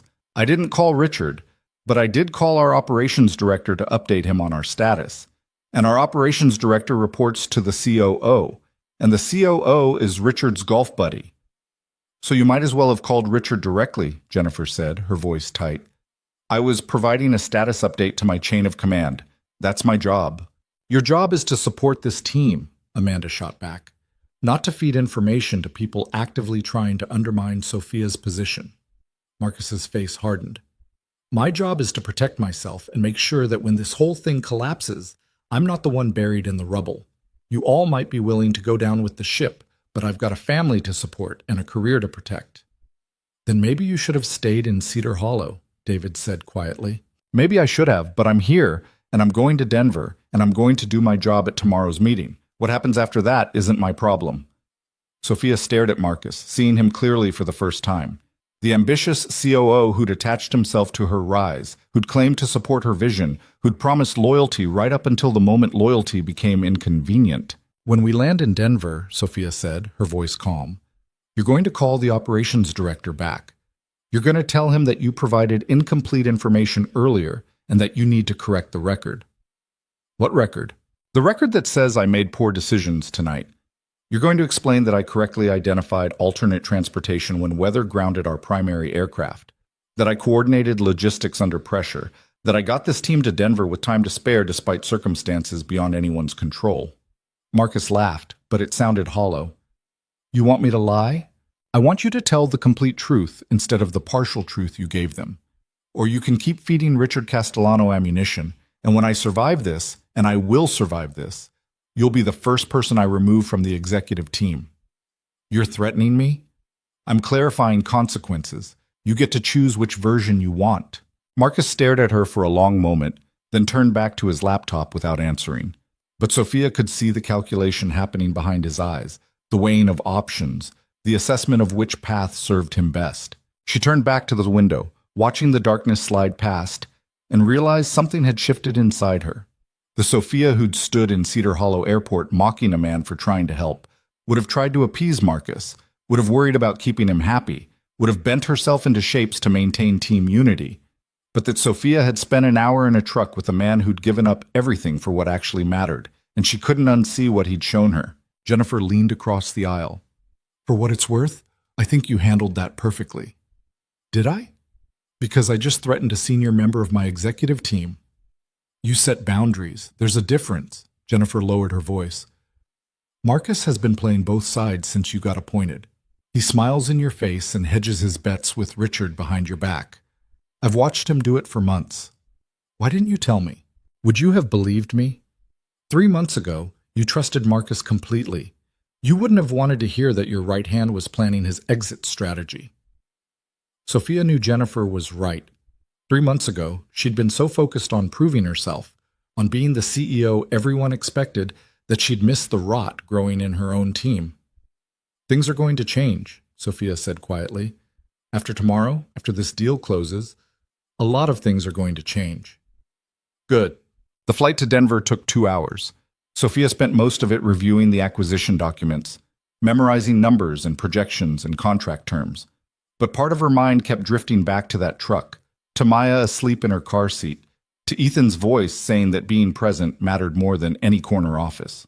They landed at Denver International at 1:14 a.m. By 2 a.m., they were checked into the downtown Hyatt, rooms secured, alarm clocks set for 6:30 a.m. Sophia stood in her hotel room, looking at herself in the bathroom mirror, seeing someone who looked exhausted and wired and nothing like the confident CEO she was supposed to project in 7 hours. Her phone buzzed. A text from David Wu, her chairman. Richard sent his email. Ignore it. Close the deal tomorrow, and this all goes away. Fail, and I can't protect you. No pressure, then. Sophia set her phone down and tried to sleep, but her mind wouldn't stop running. She kept replaying the conversation with Ethan, kept hearing Marcus's justifications, kept seeing Richard Castellano's next moves like chess pieces on a board. When her alarm went off at 6:30 a.m., she felt like she'd aged 10 years overnight. The Stellaris Capital offices occupied 3 floors of a glass tower in downtown Denver. Sophia and her team arrived at 8:45 a.m., 15 minutes early, looking as polished as they could manage on 3 hours of sleep and hotel room preparation. The reception area was all marble and steel, with abstract art that probably cost more than Sophia's annual salary. A young woman in an expensive suit greeted them with a smile that didn't reach her eyes. "Miss Bennett, Mr. Harrison is expecting you. Conference room 7, top floor." They rode the elevator in silence. When the doors opened, they were greeted by James Harrison himself, 62, silver-haired, wearing a suit that had definitely been custom-made. He shook Sophia's hand with the kind of grip that was meant to establish dominance. "Miss Bennett, glad you could make it. We were beginning to wonder." "Weather complications," Sophia said smoothly. "But we're here, we're ready, and we're excited to move forward." "Excellent. My team is already in the conference room. Shall we?" The conference room was exactly what Sophia expected. Long table, leather chairs, floor-to-ceiling windows with a view of the Rockies. Seated around the table were 5 people: Stellaris Capital's legal team, their financial advisors, and sitting at the head of the table, the man Sophia had only seen in photographs, Robert Chen, managing partner and the person whose signature would finalize this deal. Chen didn't stand when they entered. He simply gestured to the chairs across from his team. "Miss Bennett, you're young." It wasn't a question, and it definitely wasn't a compliment. 30, Sophia replied, taking her seat. "Old enough to have built a successful company, young enough to see where the industry is heading." Chen looked at the papers in front of him. "I've been reviewing your financials. Impressive growth trajectory, but I'm concerned about operational stability." "Here it comes," Sophia thought. "What concerns do you have?" she asked. "I received a call this morning from one of your board members, Richard Castellano. He expressed some concerns about leadership consistency and crisis management. Said there was an incident last night that raised questions about decision-making under pressure." Sophia felt her team tense around her. Marcus was staring at the table, his face carefully neutral. Jennifer's jaw was tight. Amanda looked ready to throw something. "Richard Castellano opposed my appointment as CEO," Sophia said calmly. "He's been looking for reasons to question my leadership since day one. Last night we encountered weather that grounded our scheduled flight. I coordinated alternate transportation and got my team here on time for this meeting. If that's a crisis management failure, I'd like to know what success looks like." Chen's expression didn't change. "Castellano suggested you made impulsive decisions, used unauthorized transportation, put your team at unnecessary risk." "Unauthorized transportation?" Sophia repeated. "We drove 40 miles with a local driver who knew the roads and got us safely to an alternate airport. The alternative was missing this meeting entirely. Was that the decision Richard thought I should make?" "He seems to think you should have waited for weather to clear and lost the deal in the process, which, coincidentally, is exactly what Richard wants. A failed acquisition gives him the ammunition he needs to remove me from the CEO position and install someone more traditional." Robert Chen leaned back in his chair, studying Sophia with eyes that had seen thousands of negotiations. "You're suggesting one of your board members is actively sabotaging your company's acquisitions. I'm suggesting that internal politics exist in every organization, and that sometimes those politics don't align with the company's best interests. That's concerning. It's reality. The question isn't whether we have internal disagreements. The question is whether this acquisition makes good business sense regardless of those disagreements. And I think the numbers speak for themselves." Chen looked down at the documents again. "Walk me through your Q3 projections. Your revenue growth is aggressive." Sophia launched into the presentation she'd memorized, pulling up slides on her laptop, displaying graphs and forecasts and market analysis. Jennifer jumped in with operational details. David covered the legal framework. Amanda broke down the financial models. Marcus sat silent through most of it, contributing only when directly asked a question. The presentation lasted 90 minutes. When it ended, Chen and his team excused themselves to deliberate. Sophia and her team were left alone in the conference room, the Denver skyline sprawling beyond the windows. "That went well," Jennifer said, trying to sound optimistic. "Did it?" Amanda countered, because Robert Chen's face gave away absolutely nothing. "He's a professional negotiator. That's his job," Marcus finally spoke up. "He's going to say no. Richard's call poisoned the well. Chen's not going to invest $1 billion in a company with clear leadership instability." "You don't know that," Sophia said. "I know how these things work. I know that doubt kills deals faster than bad numbers, and Richard planted doubt." "Then we'll deal with it." "How? By threatening me again? By pretending you have this under control when we both know you don't?" Sophia turned to face Marcus directly. "Did you make that call? Did you tell the operations director anything else this morning?" "I updated him on our arrival time and confirmed we were on schedule for the meeting. That's it." "Did you correct the record like I asked?" Marcus's silence was answer enough. "Get out," Sophia said quietly. "What?" "Get out of this conference room. You're not part of this team anymore. You can't fire me in the middle of a... I'm not firing you. I'm removing you from this specific acquisition. You're done. Leave." Marcus stood slowly, his face flushed. "You're making a mistake. The only mistake I made was trusting you in the first place. Now leave before security has to escort you out." Marcus grabbed his laptop and walked out, the door closing behind him with a soft click that sounded like finality. Jennifer let out a long breath. "Well, that happened." "Should have happened months ago," Amanda said. David was checking his phone. "Richard just sent another email. He's scheduling that emergency board meeting for Monday, 2 days from now. Let him schedule it. If this deal closes, he won't have a leg to stand on. And if it doesn't close?" Sophia looked at David, at Jennifer, at Amanda. 3 people who'd followed her through fog and failure, who'd trusted her judgment even when she'd given them reasons to doubt. "Then I'll face whatever comes next, but at least I'll do it with people I can actually trust." The door opened. James Harrison stepped in, his expression unreadable. "Ms. Bennett, Mr. Chen would like to speak with you, alone." Sophia's stomach dropped, but she kept her face neutral. "Of course." She followed Harrison down the hall to a smaller office. Robert Chen sat behind a desk, backlit by the window, his face in shadow. "Sit down, Ms. Bennett." Sophia sat. Chen was quiet for a long moment, just looking at her. Then, "I spoke with Captain Daniel Mercer this morning, the pilot who was supposed to fly you from Cedar Hollow to Denver last night." Sophia's heart stopped. "He told me an interesting story," Chen continued, "about a ground operations coordinator who warned you about dangerous weather, about you dismissing that warning because you didn't think an airport employee could possibly know more than you did, about the fog grounding your flight exactly as he predicted. Mr. Chen, he also told me about how that same coordinator, Ethan Brooks, I believe his name was, drove you and your team 40 miles through fog to make sure you didn't miss this meeting, despite the fact that you'd humiliated him in front of your entire team just hours earlier." Sophia felt her face burning. "That's accurate." "Why did he do that?" "I asked him to." "That's not what I asked. I asked why he agreed. Why a man you'd treated poorly would choose to help you anyway." Sophia thought about Ethan's words in the truck, about his daughter watching, about choosing to be better than his worst impulses. "Because he's a better person than I was in that moment," she said quietly. "Because he understood that my team didn't deserve to suffer for my mistakes. And because he wanted his daughter to see that helping people is the right thing to do even when those people don't deserve it." Chen leaned forward, his face coming into the light.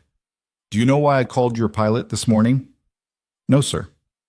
"Because Richard Castellano's call bothered me. Not because of what he said about your leadership, but because of how eager he was to say it. In my experience, when someone is that desperate to undermine a competitor, it usually means they're afraid of what will happen if that competitor succeeds." Sophia waited, barely breathing. "I don't invest in companies because they're perfect," Chen said. "I invest in companies that can adapt, that can learn from mistakes, that can turn crisis into opportunity. Last night you encountered a situation that would have destroyed most deals. Weather delays, internal sabotage, impossible logistics. And somehow you got your team here on time. With help. Yes, with help. Which brings me to my other concern." Chen pulled out a file and opened it. Ethan Brooks. I had my team run a background check on him this morning. Very impressive resume. Operations supervisor for Pacific Airways, multiple certifications, 8 years of experience in aviation management. Then 3 years ago, he drops off the corporate grid entirely. Takes a job at a regional airport making a fraction of his previous salary. Do you know why? His wife died. He had a young daughter who needed him. He chose his daughter over his career, sacrificed everything he'd built to be present for her. Chen closed the file. That's the kind of person I want to do business with.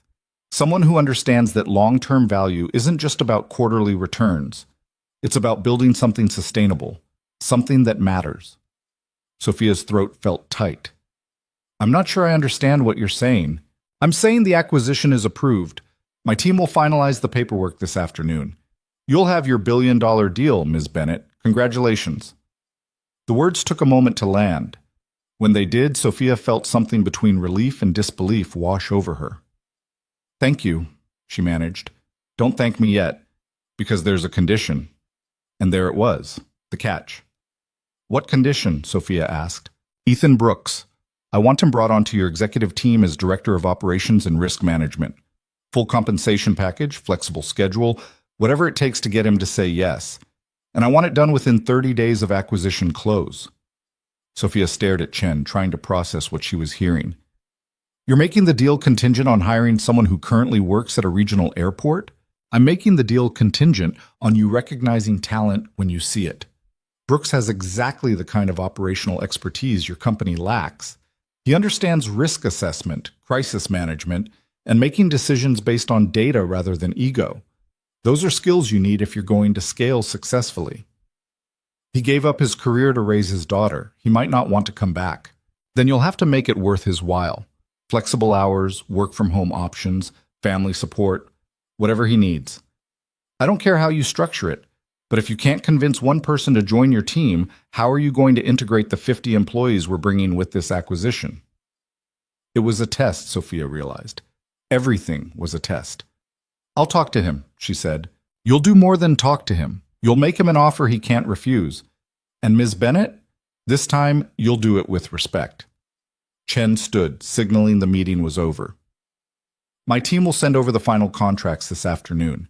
Your lawyers can review them. We'll close in 30 days, pending the usual due diligence and Brooks's hiring. Congratulations on your acquisition.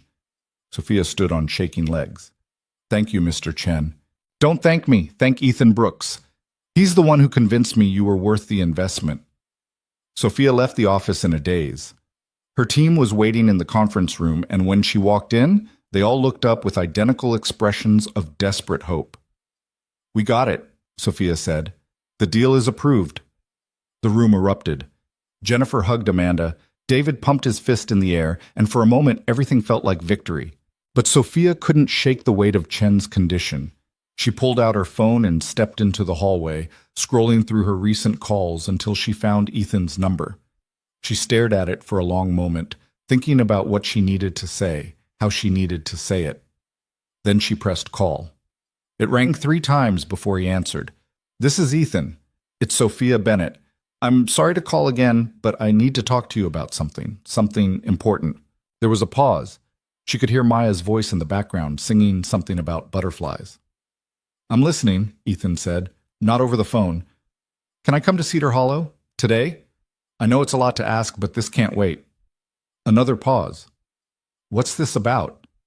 A job offer, a real one, with real compensation and a real understanding of what matters to you. But I need to explain it in person. Please. The silence stretched out. Then, Maya and I will be at Miller's Park this afternoon, 2 o'clock. You can find us there if you want to talk. Thank you. I'll be there. Miss Bennett? Yes? Come alone. No team, no executives, no corporate entourage. Just you. Just me, Sophia agreed. The line went dead. Sophia stood in the hallway of the Stellaris Capitol building, holding her phone, staring at nothing. She'd just closed the biggest deal of her career. She should have felt triumphant. Instead, she felt terrified, because closing the deal was easy compared to what came next.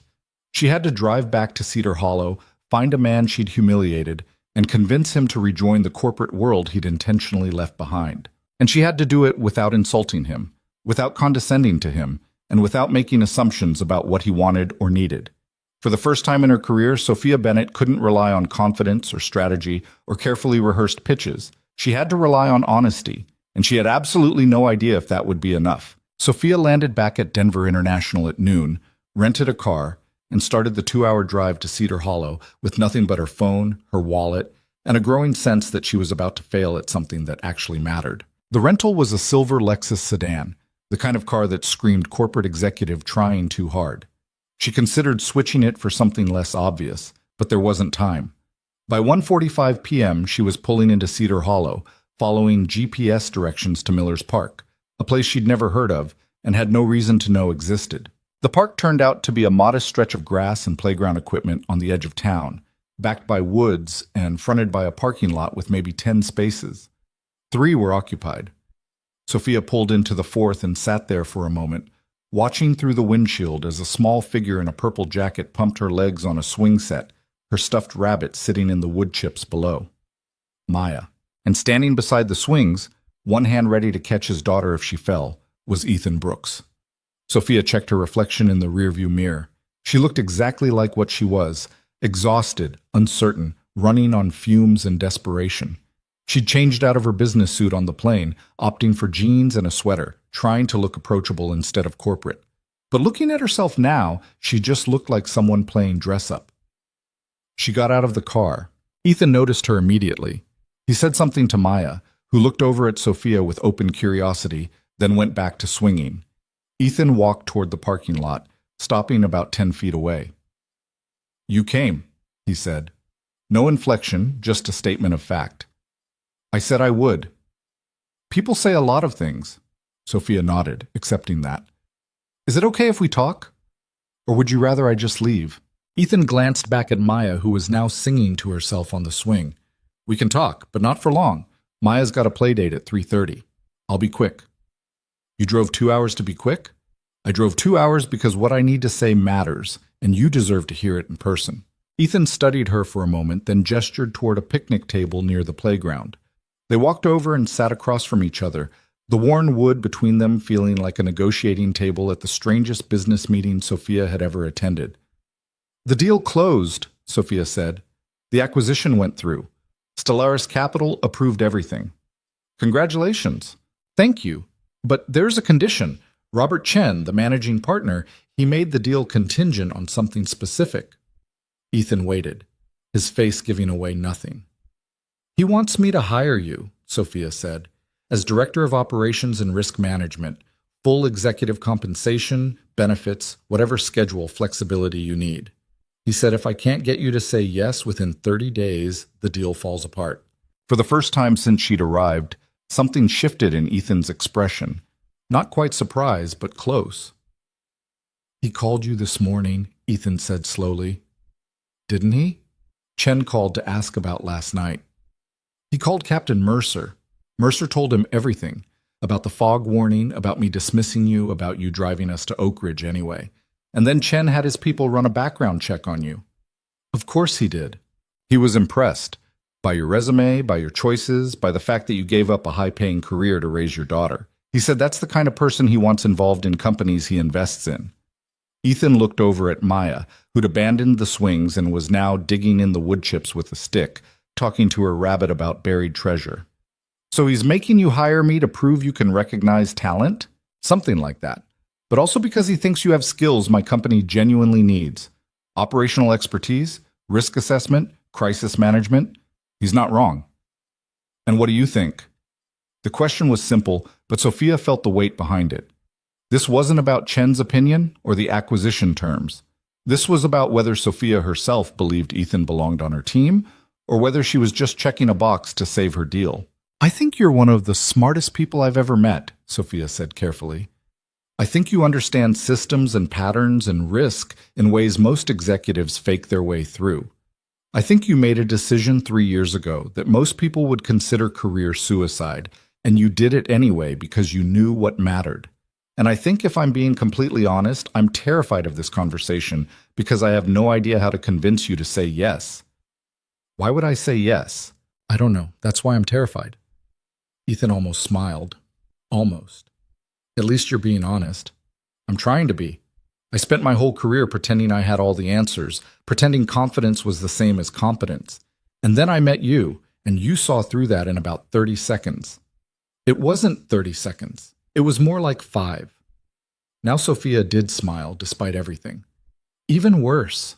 Maya had wandered closer, still talking to her rabbit. She looked up at Sophia with those enormous eyes that missed nothing. "You're the mean lady from the airport," Maya said matter-of-factly. Sophia felt her stomach drop. "Yes, I am. And I'm very sorry for being mean to your daddy." Maya considered this. "Did you apologize?" "I'm trying to." "The bunny says you should try harder." "The bunny is very wise. What does the bunny think would be a better apology?" Maya looked at her rabbit, appeared to listen to something only she could hear, then looked back at Sophia. "The bunny says you should tell my daddy why you were mean, because people aren't mean for no reason." Out of the mouths of 6-year-olds, Sophia thought. She looked at Ethan, who was watching his daughter with an expression that mixed pride and amusement. "Maya's right," Sophia said. "I was mean because I was scared. I had a very important meeting, and when you told me about the weather, it felt like you were telling me I was going to fail. And instead of listening to someone who actually knew what he was talking about, I attacked you to make myself feel more in control." Maya nodded seriously. "That's what bullies do. They're scared inside, so they're mean outside." "Yes, exactly like that." "Are you still a bully?" "I'm trying not to be." "Trying is good. The bunny says trying counts." Maya looked at her father. "Daddy, can I go play on the slide?" "Sure, sweetheart. Stay where I can see you." Maya ran off toward the playground equipment, rabbit tucked under her arm. Ethan watched her go, then turned back to Sophia. "She's got me figured out better than most adults," he said quietly. "I can't hide anything from her. She knows when I'm tired, when I'm worried, when I'm pretending everything's fine. It's like living with a very small, very perceptive therapist. She's remarkable. She's 6. She should be worried about dolls and cartoons, not whether her father is okay. But that's what happens when kids lose a parent young. They grow up too fast trying to take care of the one they have left." Sophia heard the pain underneath the words and understood that this was the real cost of Ethan's choice. Not the career he'd given up or the money he didn't make, but the burden his daughter carried because she'd experienced loss too early. "Tell me about the job," Ethan said, changing the subject before emotion could surface. "What would it actually involve?" "Operations oversight across 3 divisions. Risk assessment for major projects and acquisitions. Crisis management protocols. Building out the infrastructure we need to scale from a $50 million company to a $1 billion one."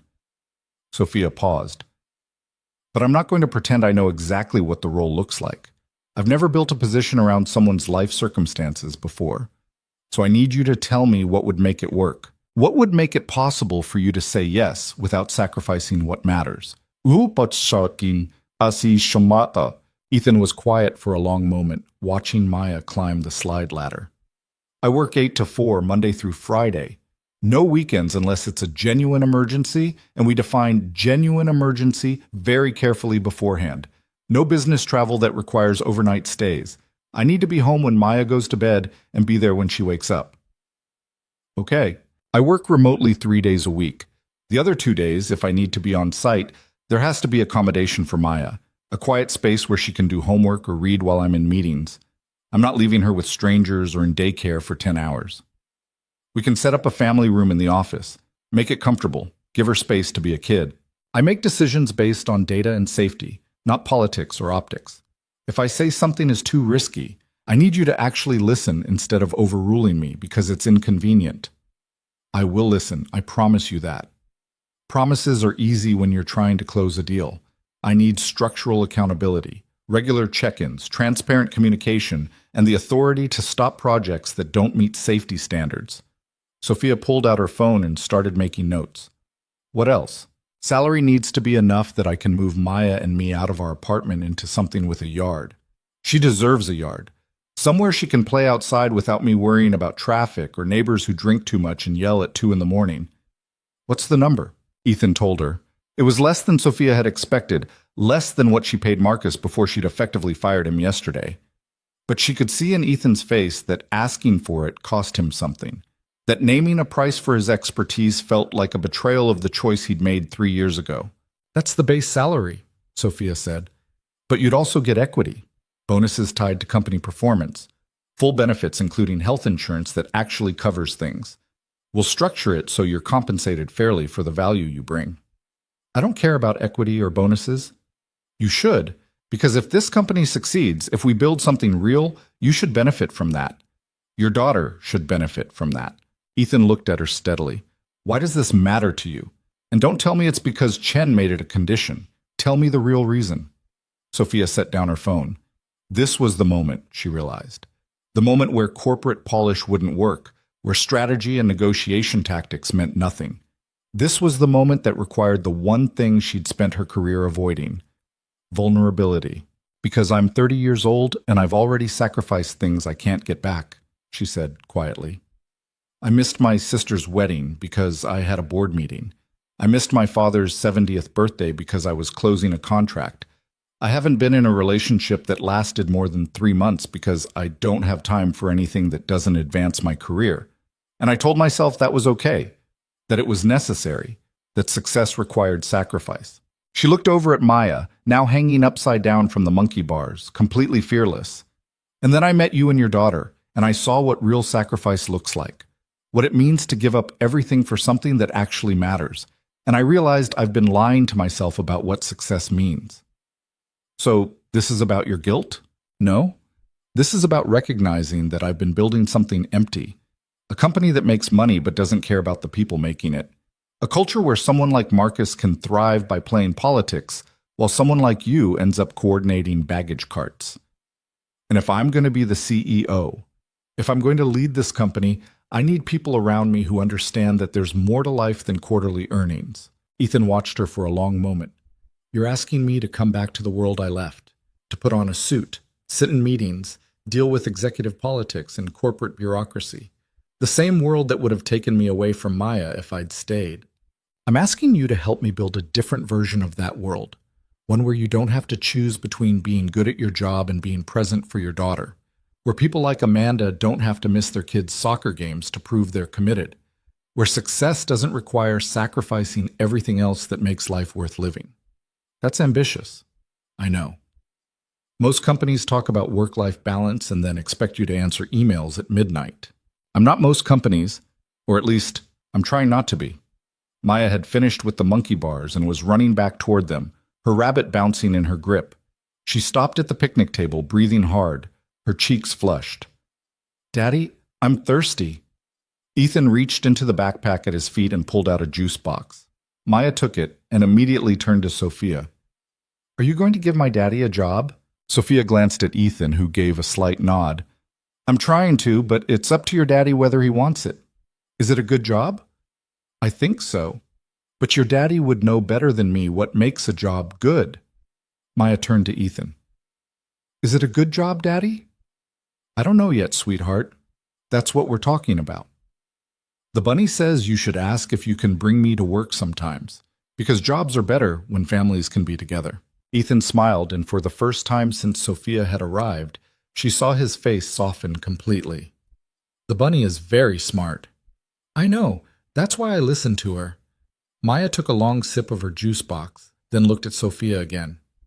"If my daddy works for you, you have to promise not to be mean to him anymore." "I promise," Sophia said solemnly. "I will never be mean to your daddy again. And you have to promise to listen when he tells you important things, because he's really smart and he knows lots of stuff." "I promise that too." "Okay, then I think you should give him the job." Maya finished her juice box and handed the empty container to Ethan. "I'm going back to the slide now." She ran off, leaving Sophia and Ethan sitting in the wake of a 6-year-old's negotiation skills. "Well," Ethan said, a hint of amusement in his voice, "you've got Maya's approval. That's not nothing. She's tougher than most board members I've dealt with. She's had to be tough.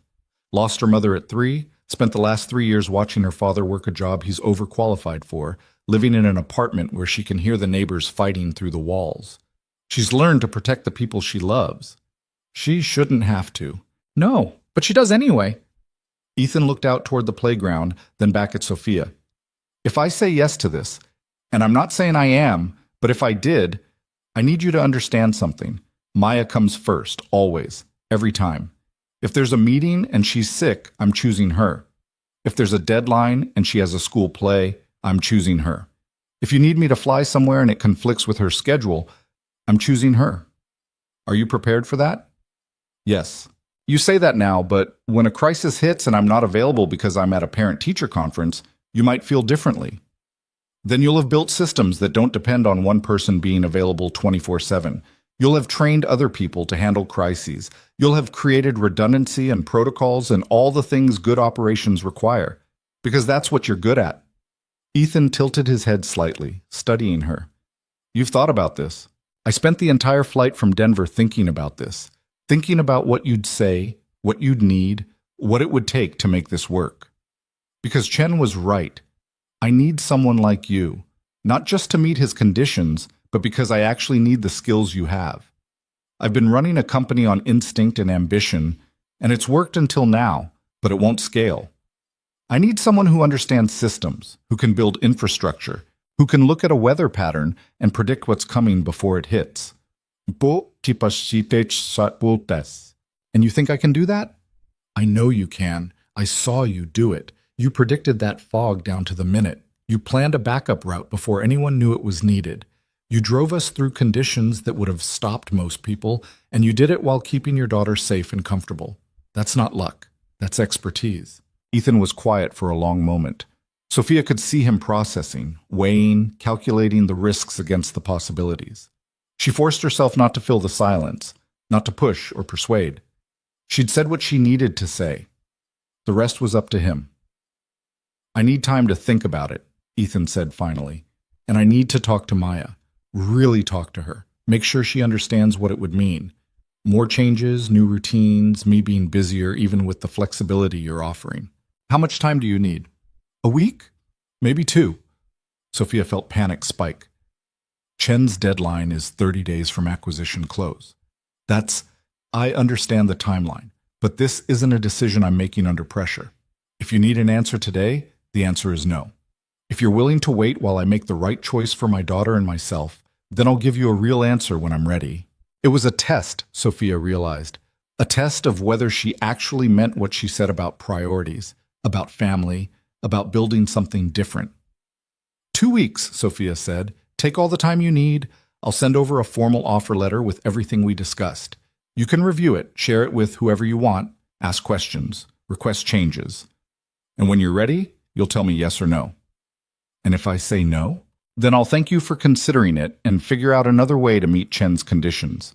But I'll do it without pressuring you or making you feel guilty, because you don't owe me anything. Ethan stood up, extending his hand. Sophia stood and shook it, feeling the calluses that came from work that wasn't purely administrative. The kind of hands that knew how to fix things instead of just managing people who fixed things. I'll call you in 2 weeks, Ethan said. One way or another, you'll have an answer. Thank you for hearing me out. Thank you for showing up alone.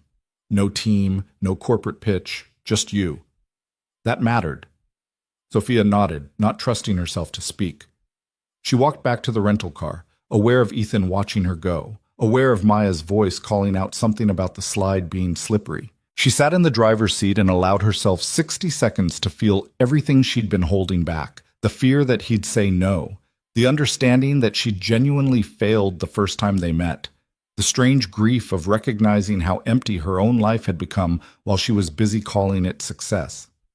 Then she started the car and drove back to Denver, back to the corporate world that suddenly felt less like home than it had 2 days ago. The next week was a nightmare of logistics and politics. Marcus formally resigned, sending a company-wide email about pursuing other opportunities that fooled absolutely no one. Richard Castellano scheduled his emergency board meeting for the following Monday, circulating an agenda that basically amounted to reasons Sophia should be removed as CEO. David Wu called her daily, sometimes twice daily, asking about Ethan's decision. I can't push him, Sophia explained for the 3rd time. He needs to make this choice on his own terms. We're running out of terms. Richard's got 3 board members ready to vote for your removal. If we don't have something concrete to show them, then we don't have something concrete. I'm not going to pressure Ethan into a decision that's wrong for his daughter just to save my job. Even if losing your job means losing everything you've built?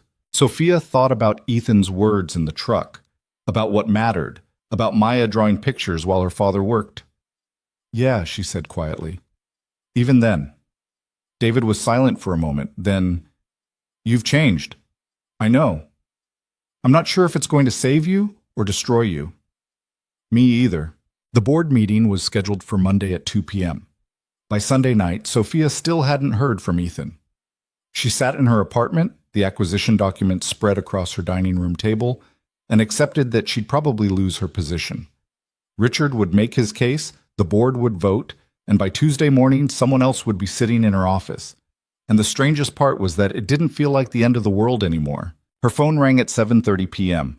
Unknown number, but with a Cedar Hollow area code. She answered on the first ring. This is Sophia. It's Ethan. I'm sorry for calling on a Sunday night. It's fine. I was just sitting here. I wanted to let you know I've made my decision. Sophia's heart stopped. Okay. Maya and I talked about it, a lot. We looked at the offer letter. We talked about what it would mean. We made a list of pros and cons.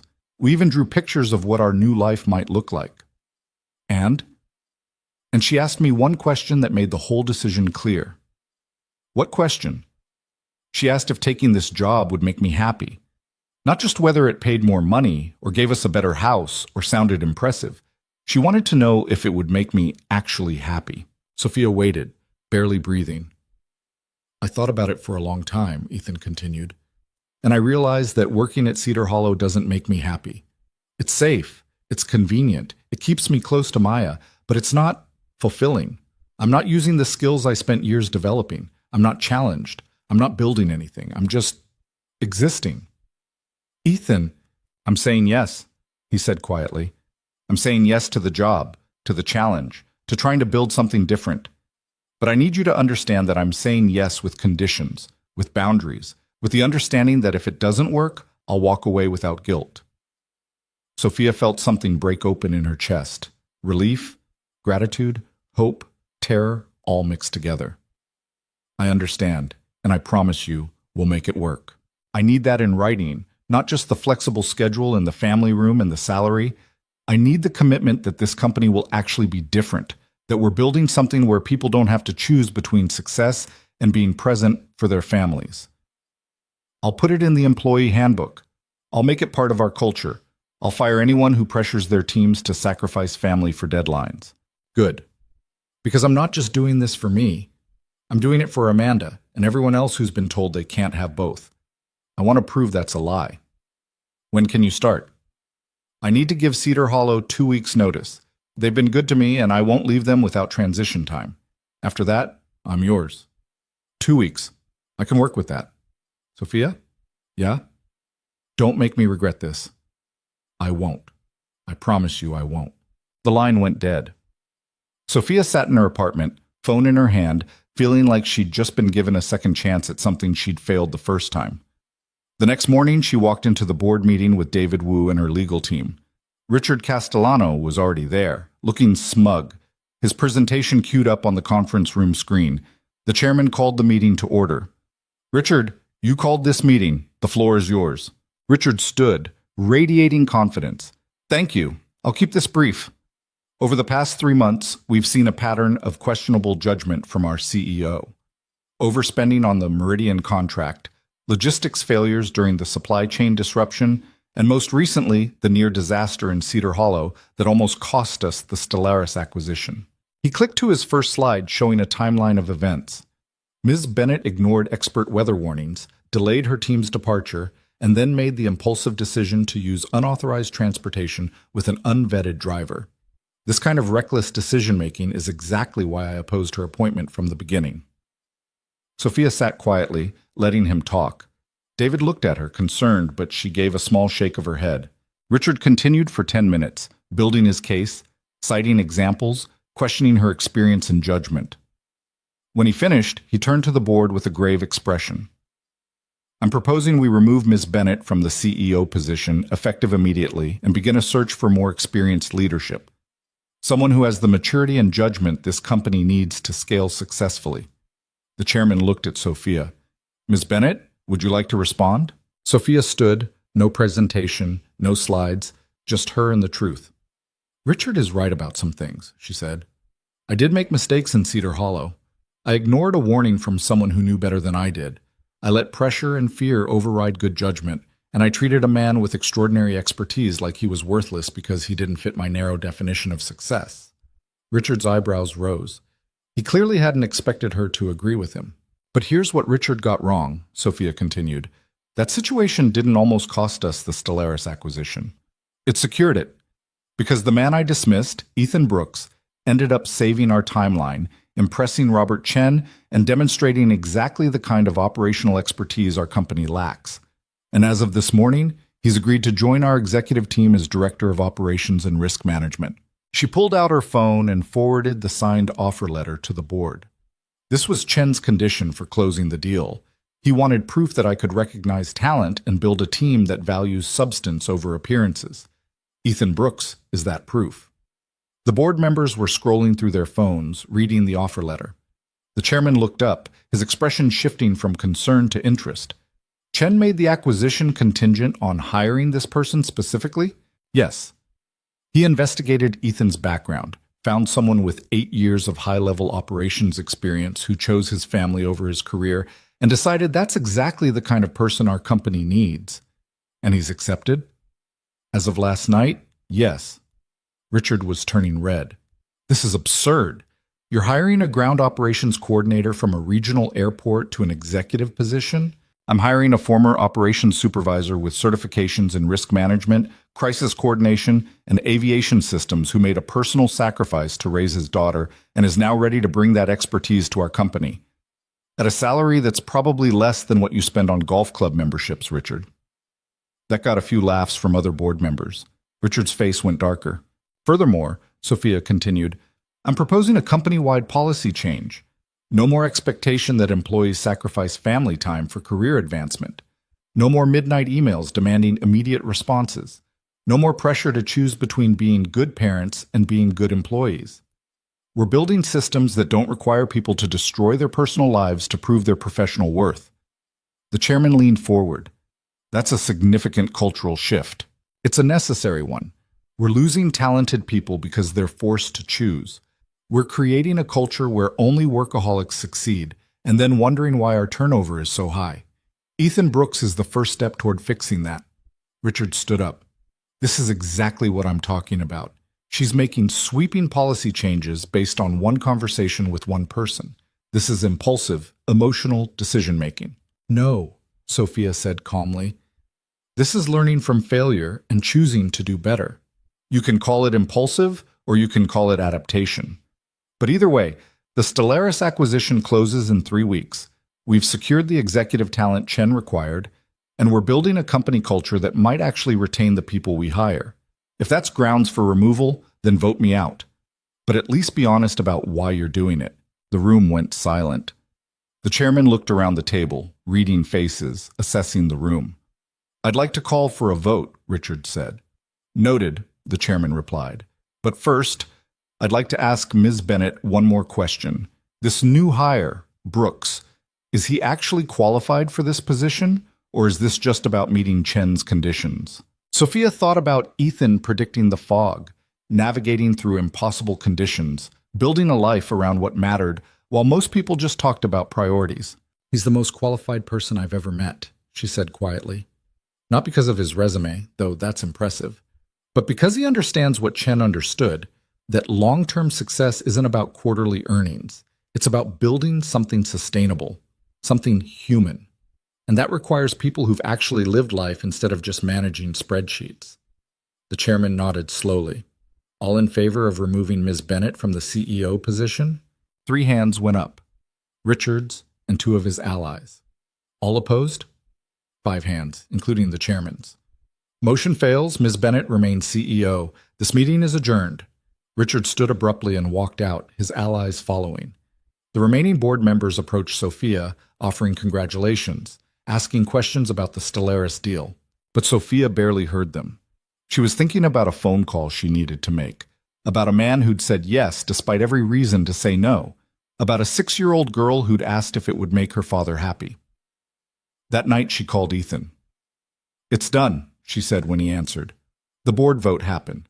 I'm still CEO, and you officially start in 2 weeks. How did Richard take it?" "About as well as you'd expect, but he doesn't matter anymore. Everyone matters, Sophia, even the people who oppose you. You're already giving me advice? You're already listening to it?" Sophia smiled. "Yeah, I am." "Good. Then maybe this will actually work." "It will work. I'll make sure of it." "We'll make sure of it," Ethan corrected. "This isn't just your company anymore. It's all of ours." And for the first time in her career, Sophia understood that sharing responsibility wasn't weakness. It was the only way to build something that would last. 2 weeks passed faster than Sophia expected and slower than she could stand. She spent the time restructuring the executive team, documenting the new Family First policies, and fielding phone calls from Richard Castellano's allies, who kept asking if she was really serious about hiring someone from a regional airport. "Completely serious," she told them each time, until the questions stopped coming. On a gray Monday morning in early November, Ethan Brooks walked into the company headquarters for his first day. Sophia had arrived an hour early to make sure everything was ready. The office she'd had set up for him, the family room adjacent to it where Maya could do homework or play, the introduction schedule she'd planned down to the minute. She was standing in the lobby when he arrived, and for a moment she barely recognized him. The faded airport jacket was gone, replaced by a simple button-down shirt and khakis. Professional, but not corporate, like someone who understood he didn't need to perform success to actually possess it. Beside him, holding his hand and looking simultaneously excited and terrified, was Maya, dressed in jeans and a purple sweatshirt with a unicorn on it. The stuffed rabbit was tucked under her other arm. "Good morning," Sophia said, walking over to them. She crouched down to Maya's level. "Hey, Maya, welcome to your dad's new job." "It's really tall," Maya said, staring up at the glass and steel atrium. "Are there elevators?" "Lots of them. Want to see?" Maya nodded, still gripping Ethan's hand like it was the only solid thing in an uncertain world. Sophia stood and led them toward the elevator bank, trying to ignore the stares from other employees arriving for work. The CEO walking in with the new hire and his 6-year-old daughter wasn't exactly standard corporate protocol. They rode up to the 8th floor in silence, Maya's eyes wide as she watched the numbers climb. When the doors opened, Sophia led them down the hallway to a corner office with windows on 2 sides. "This is yours," Sophia said to Ethan. "And through here," she opened a connecting door, "this is Maya's space." The family room was nothing like the rest of the corporate office. Sophia had worked with Jennifer to design it: beanbag chairs, bookshelves stocked with kids' books, a small desk with art supplies, a tablet loaded with educational games, and in the corner, a comfortable couch where Maya could nap if needed. Maya's eyes went enormous. "This is all for me?" "All for you," Sophia confirmed. "Your dad will be right next door working, but you've got your own space to do whatever you need to do. Can the bunny stay here too?" "The bunny is absolutely welcome." Maya walked into the room slowly, touching things like she was afraid they might disappear. She set the rabbit carefully on one of the beanbag chairs, then turned back to Ethan. "Daddy, this is the nicest place I've ever seen." Ethan's throat worked. "Yeah, sweetheart, it is." Sophia watched father and daughter taking in the space she'd created for them and felt something shift in her chest. This was what success actually looked like. Not the corner office or the executive title or the acquisition deal. This was it. A 6-year-old feeling safe enough to put down her rabbit. A father knowing his daughter would be okay while he worked. "I'll give you two some time to get settled," Sophia said quietly. "First meeting is at 10. Just introductions to the leadership team.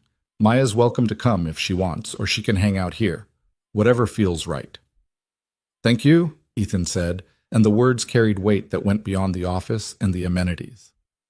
"Don't thank me yet. You haven't met everyone else."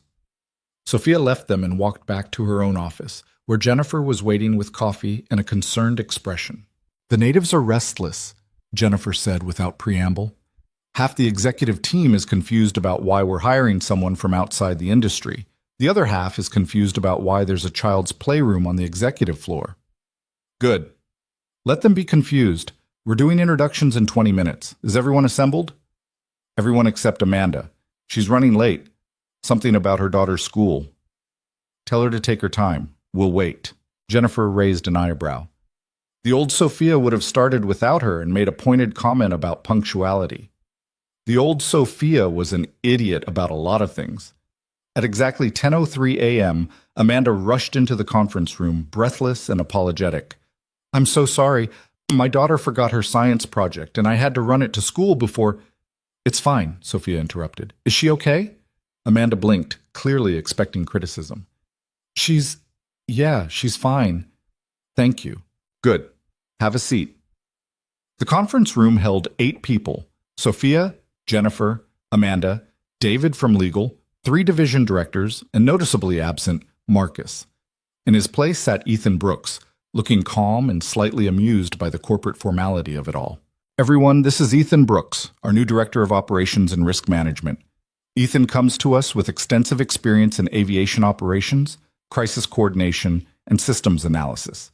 He'll be overseeing operational infrastructure across all divisions and building out our risk assessment protocols. Ethan, these are the people who actually make this company work." Sophia went around the table with introductions. Most people were polite, some were curious, and one of the division directors, a man named Frank Morrison, who'd been with the company for 15 years, was openly skeptical. "No offense," Frank said, "but I'm having trouble understanding how someone from airport ground operations translates to corporate risk management. These are pretty different worlds." Ethan didn't flinch. "You're right, they are different. But risk assessment is risk assessment regardless of industry.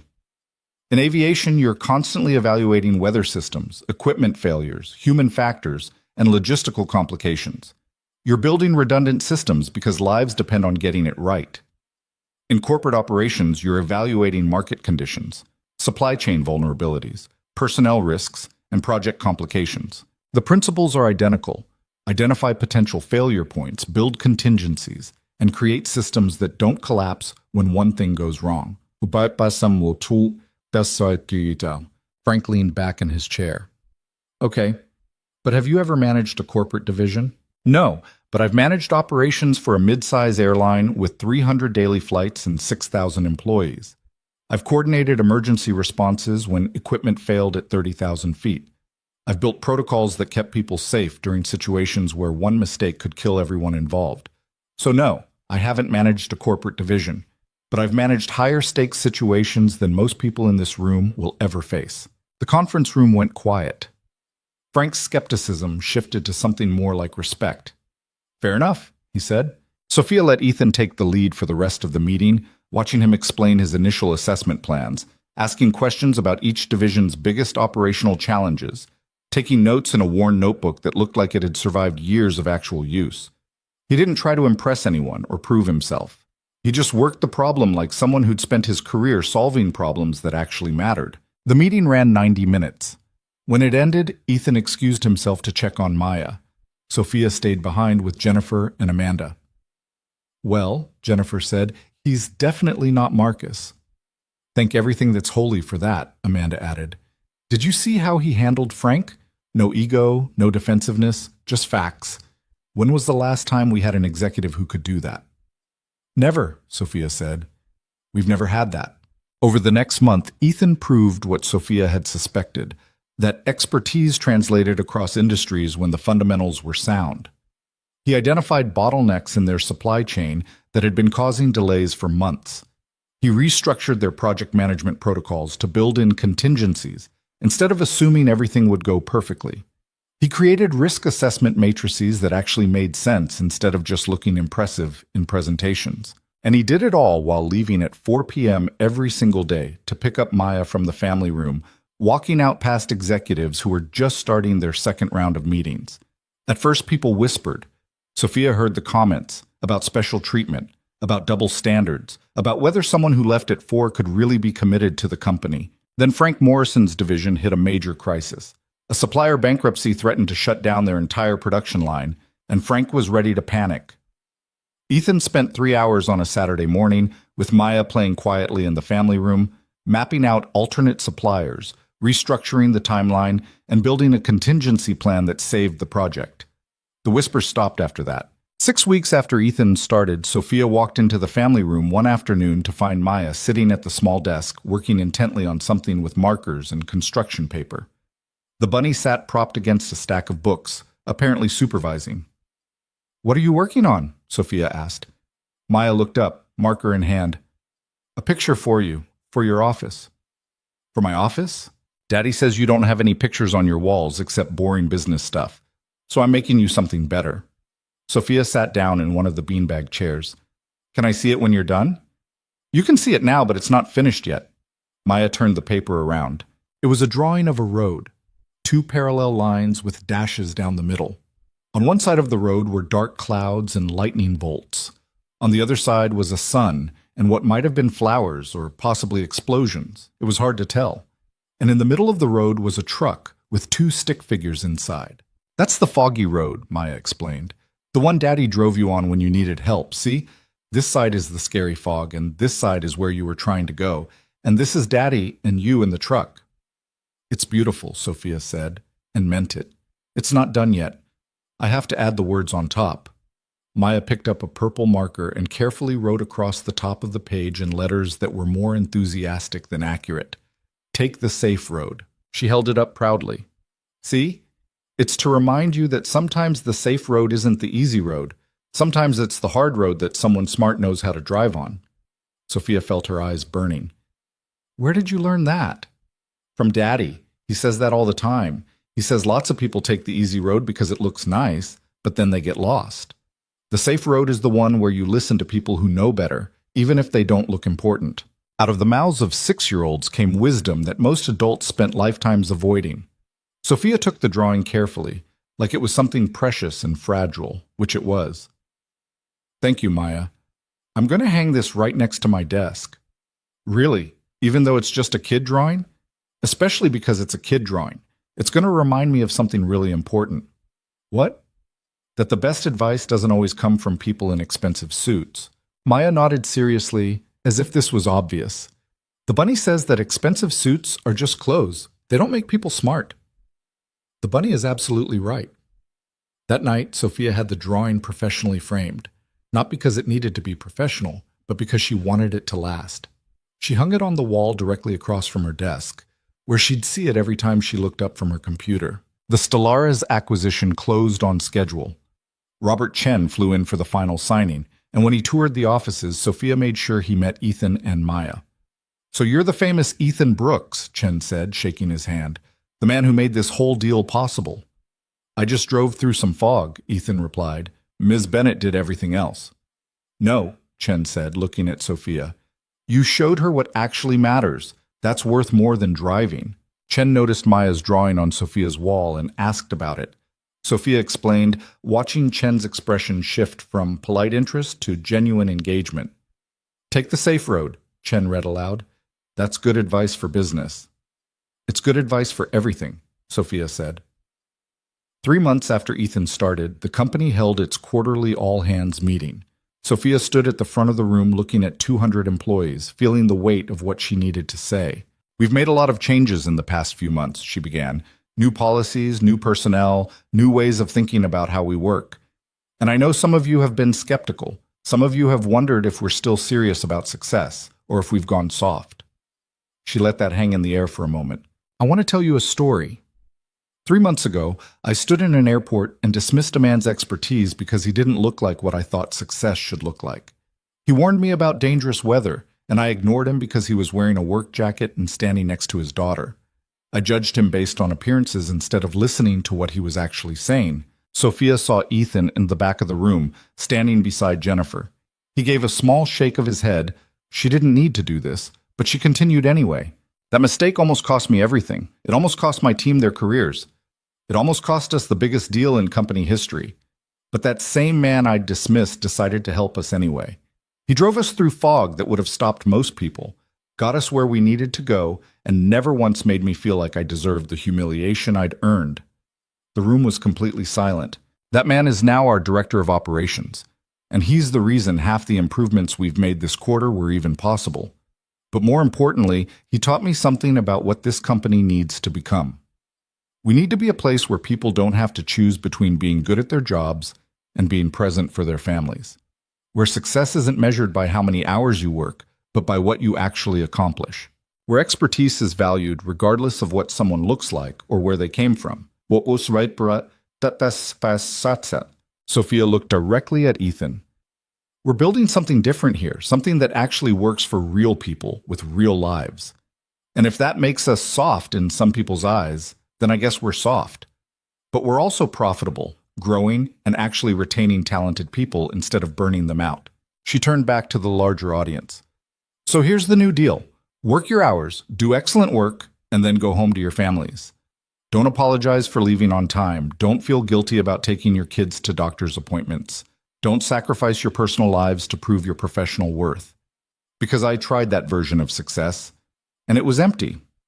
This version, the one where we're all human beings instead of productivity units, this is what we're building. The applause started slowly, then built. Sophia saw Amanda wiping her eyes, saw Frank Morrison nodding, saw dozens of faces looking relieved, like they'd been waiting years for someone to say out loud what they'd all been thinking. After the meeting, Ethan found Sophia in her office. You didn't have to do that, he said. Tell everyone that story. Yeah, I did. Because if we're going to actually change the culture, people need to know why it matters. They need to hear the truth instead of corporate platitudes. Still, that took guts. I learned from the best. Sophia gestured at Maya's drawing on the wall. Your daughter is a better teacher than most business schools. Ethan smiled. She has her moments.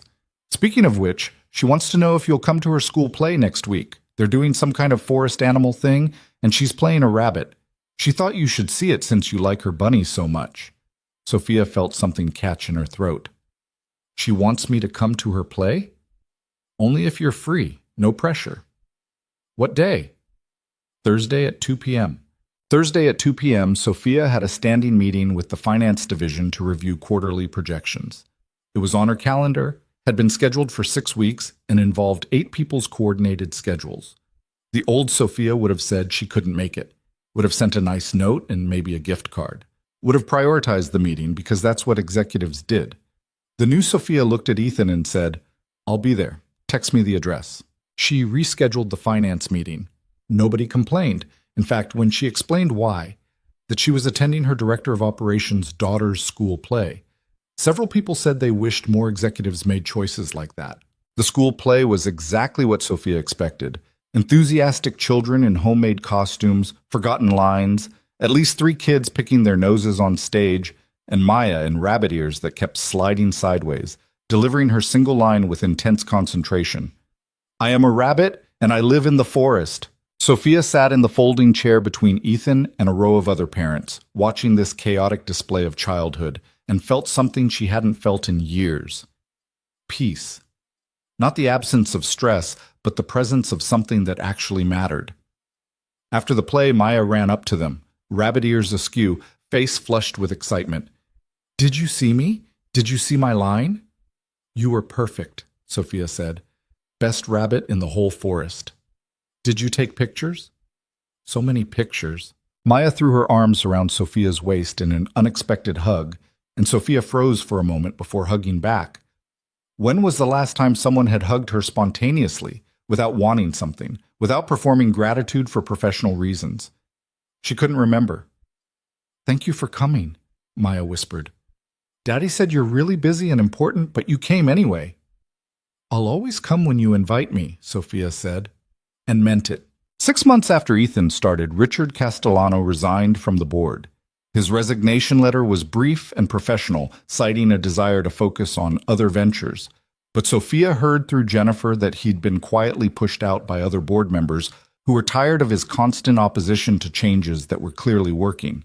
The company's retention rate improved by 40%. Project completion times dropped by 25%. Employee satisfaction scores, which Sophia had never bothered measuring before, were the highest they'd been in company history. And on a warm afternoon in May, Sophia sat in her office reviewing acquisition proposals when Ethan knocked on her doorframe. Got a minute? Always. What's up?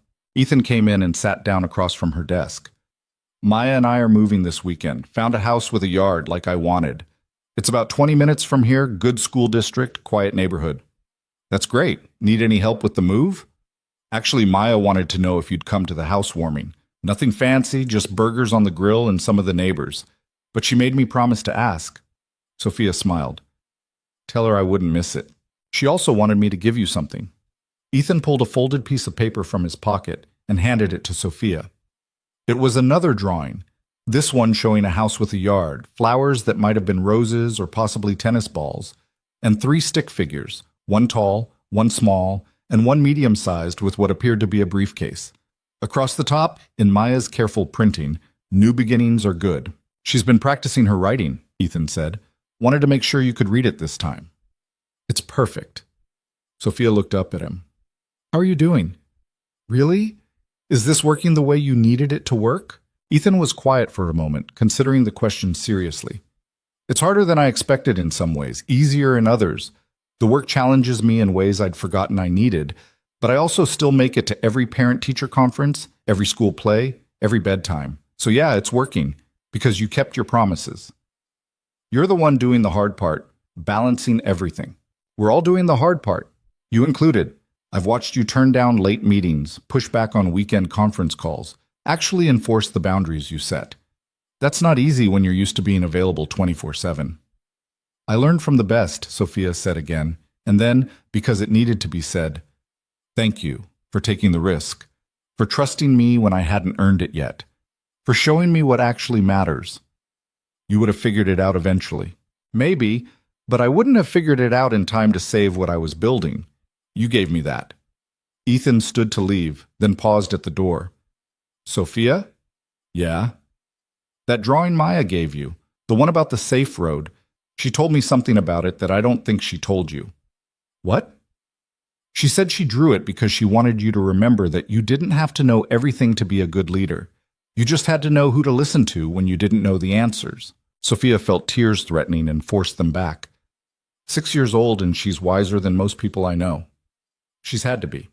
But she's also had the space to be a kid again, thanks to this job, this structure, this chance you took on us. So the thanks goes both ways. After Ethan left, Sophia sat in her office looking at both drawings, the original foggy road and the new house with new beginnings. She thought about the woman she'd been 6 months ago, standing in that airport, so desperate to prove herself that she'd dismissed the exact wisdom she needed. She thought about all the things she'd learned since then, that success without humanity was just ambition dressed up as achievement, that being vulnerable enough to admit mistakes was harder and more valuable than pretending perfection, that the people you overlooked often carried the answers you were desperately seeking. Her phone buzzed, a text from Amanda. Just left my son's baseball game. He hit a double. First time I've made it to a game all season. Thank you for building a company where that's actually possible. Then Jennifer. Heading out for my anniversary dinner. In past jobs, I'd be stuck in a meeting right now. This feels like working for humans instead of robots. Then Frank Morrison. New protocols caught a supply chain issue before it became a crisis. Brooks was right about redundancy planning. Guy's a genius. Sophia read the messages and understood something fundamental. Changing a company's culture wasn't about policy memos or mission statements. It was about making different choices consistently until different choices became normal. It was about believing that people could be excellent at their jobs and present for their families. It was about building systems that worked for human beings instead of requiring human beings to break themselves fitting into systems. It was about taking the safe road even when it looked harder than the easy one. 1 year after that foggy night in Cedar Hollow, Sophia stood in front of the entire company at the annual meeting and announced their strongest financial year in company history. Record revenue, record growth, record retention, record employee satisfaction. We did this together, she told the room. Not by working longer hours or sacrificing more, but by working smarter, supporting each other, and remembering that we're human beings building something for other human beings. She looked at Ethan, standing in the back with Maya beside him. Maya waved, and Sophia waved back. Someone once told me that mattering has nothing to do with titles or salary or impressive deals. It has everything to do with who's waiting for you when you come home. I didn't understand that when I first heard it, but I understand it now. Sophia gestured at the room full of people. Every person in this room matters, not because of your productivity metrics or your project completion rates, but because you're human beings with families and dreams and lives beyond these walls. And if we've built something here that honors that, then we've built something actually worth celebrating. The applause was genuine this time, not the polite corporate clapping of obligation, but the real response of people who felt seen, After the meeting, Maya ran up to Sophia with something in her hands. A new drawing, of course. "This one's for your desk," Maya announced. "Not the wall, the desk. So you see it every day when you're working." Sophia took the paper. This drawing showed two figures, one tall in a suit, one small in what appeared to be a cape. They were holding hands and smiling. Above them, in capital letters, "Leaders Listen." "Do you like it?" Maya asked anxiously. "I love it," Sophia said. "It's going right next to my computer. I'll see it every single day." "Good, because Daddy says the most important thing about being a leader is remembering to listen to people who know things you don't know, and I wanted you to remember that forever." Sophia crouched down to Maya's level. "Can I tell you a secret?" Maya's eyes went wide. "Yes. You and your daddy taught me more about being a good leader than anyone else I've ever met. And I'm going to spend the rest of my career trying to be as wise as you already are." Maya considered this seriously. "The bunny says you're doing pretty good already, but there's always room for improvement." The bunny is absolutely right. That evening, Sophia left the office at 5 p.m., not because she had to, but because she wanted to. She drove to a park near her apartment and sat on a bench, watching the sunset, thinking about everything that had changed in a year. She'd lost Marcus, but gained Ethan. She'd nearly lost her job, but found her purpose. She'd started out trying to prove she was tough enough, smart enough, impressive enough to deserve success, and ended up learning that success without humanity was just numbers on a spreadsheet. Her phone buzzed. A text from Ethan. "Maya wants to know if you're coming to her birthday party next month. Fair warning, there will be a bouncy castle and at least 20 screaming 7-year-olds. Sophia typed back, "I'll be there. Wouldn't miss it for the world. She'll be thrilled. Also, thanks for everything this year, for taking the chance, for keeping your promises, for actually building what you said you'd build. Thank you for showing me what was possible, for being patient while I figured out how to be better. We're all just figuring it out as we go.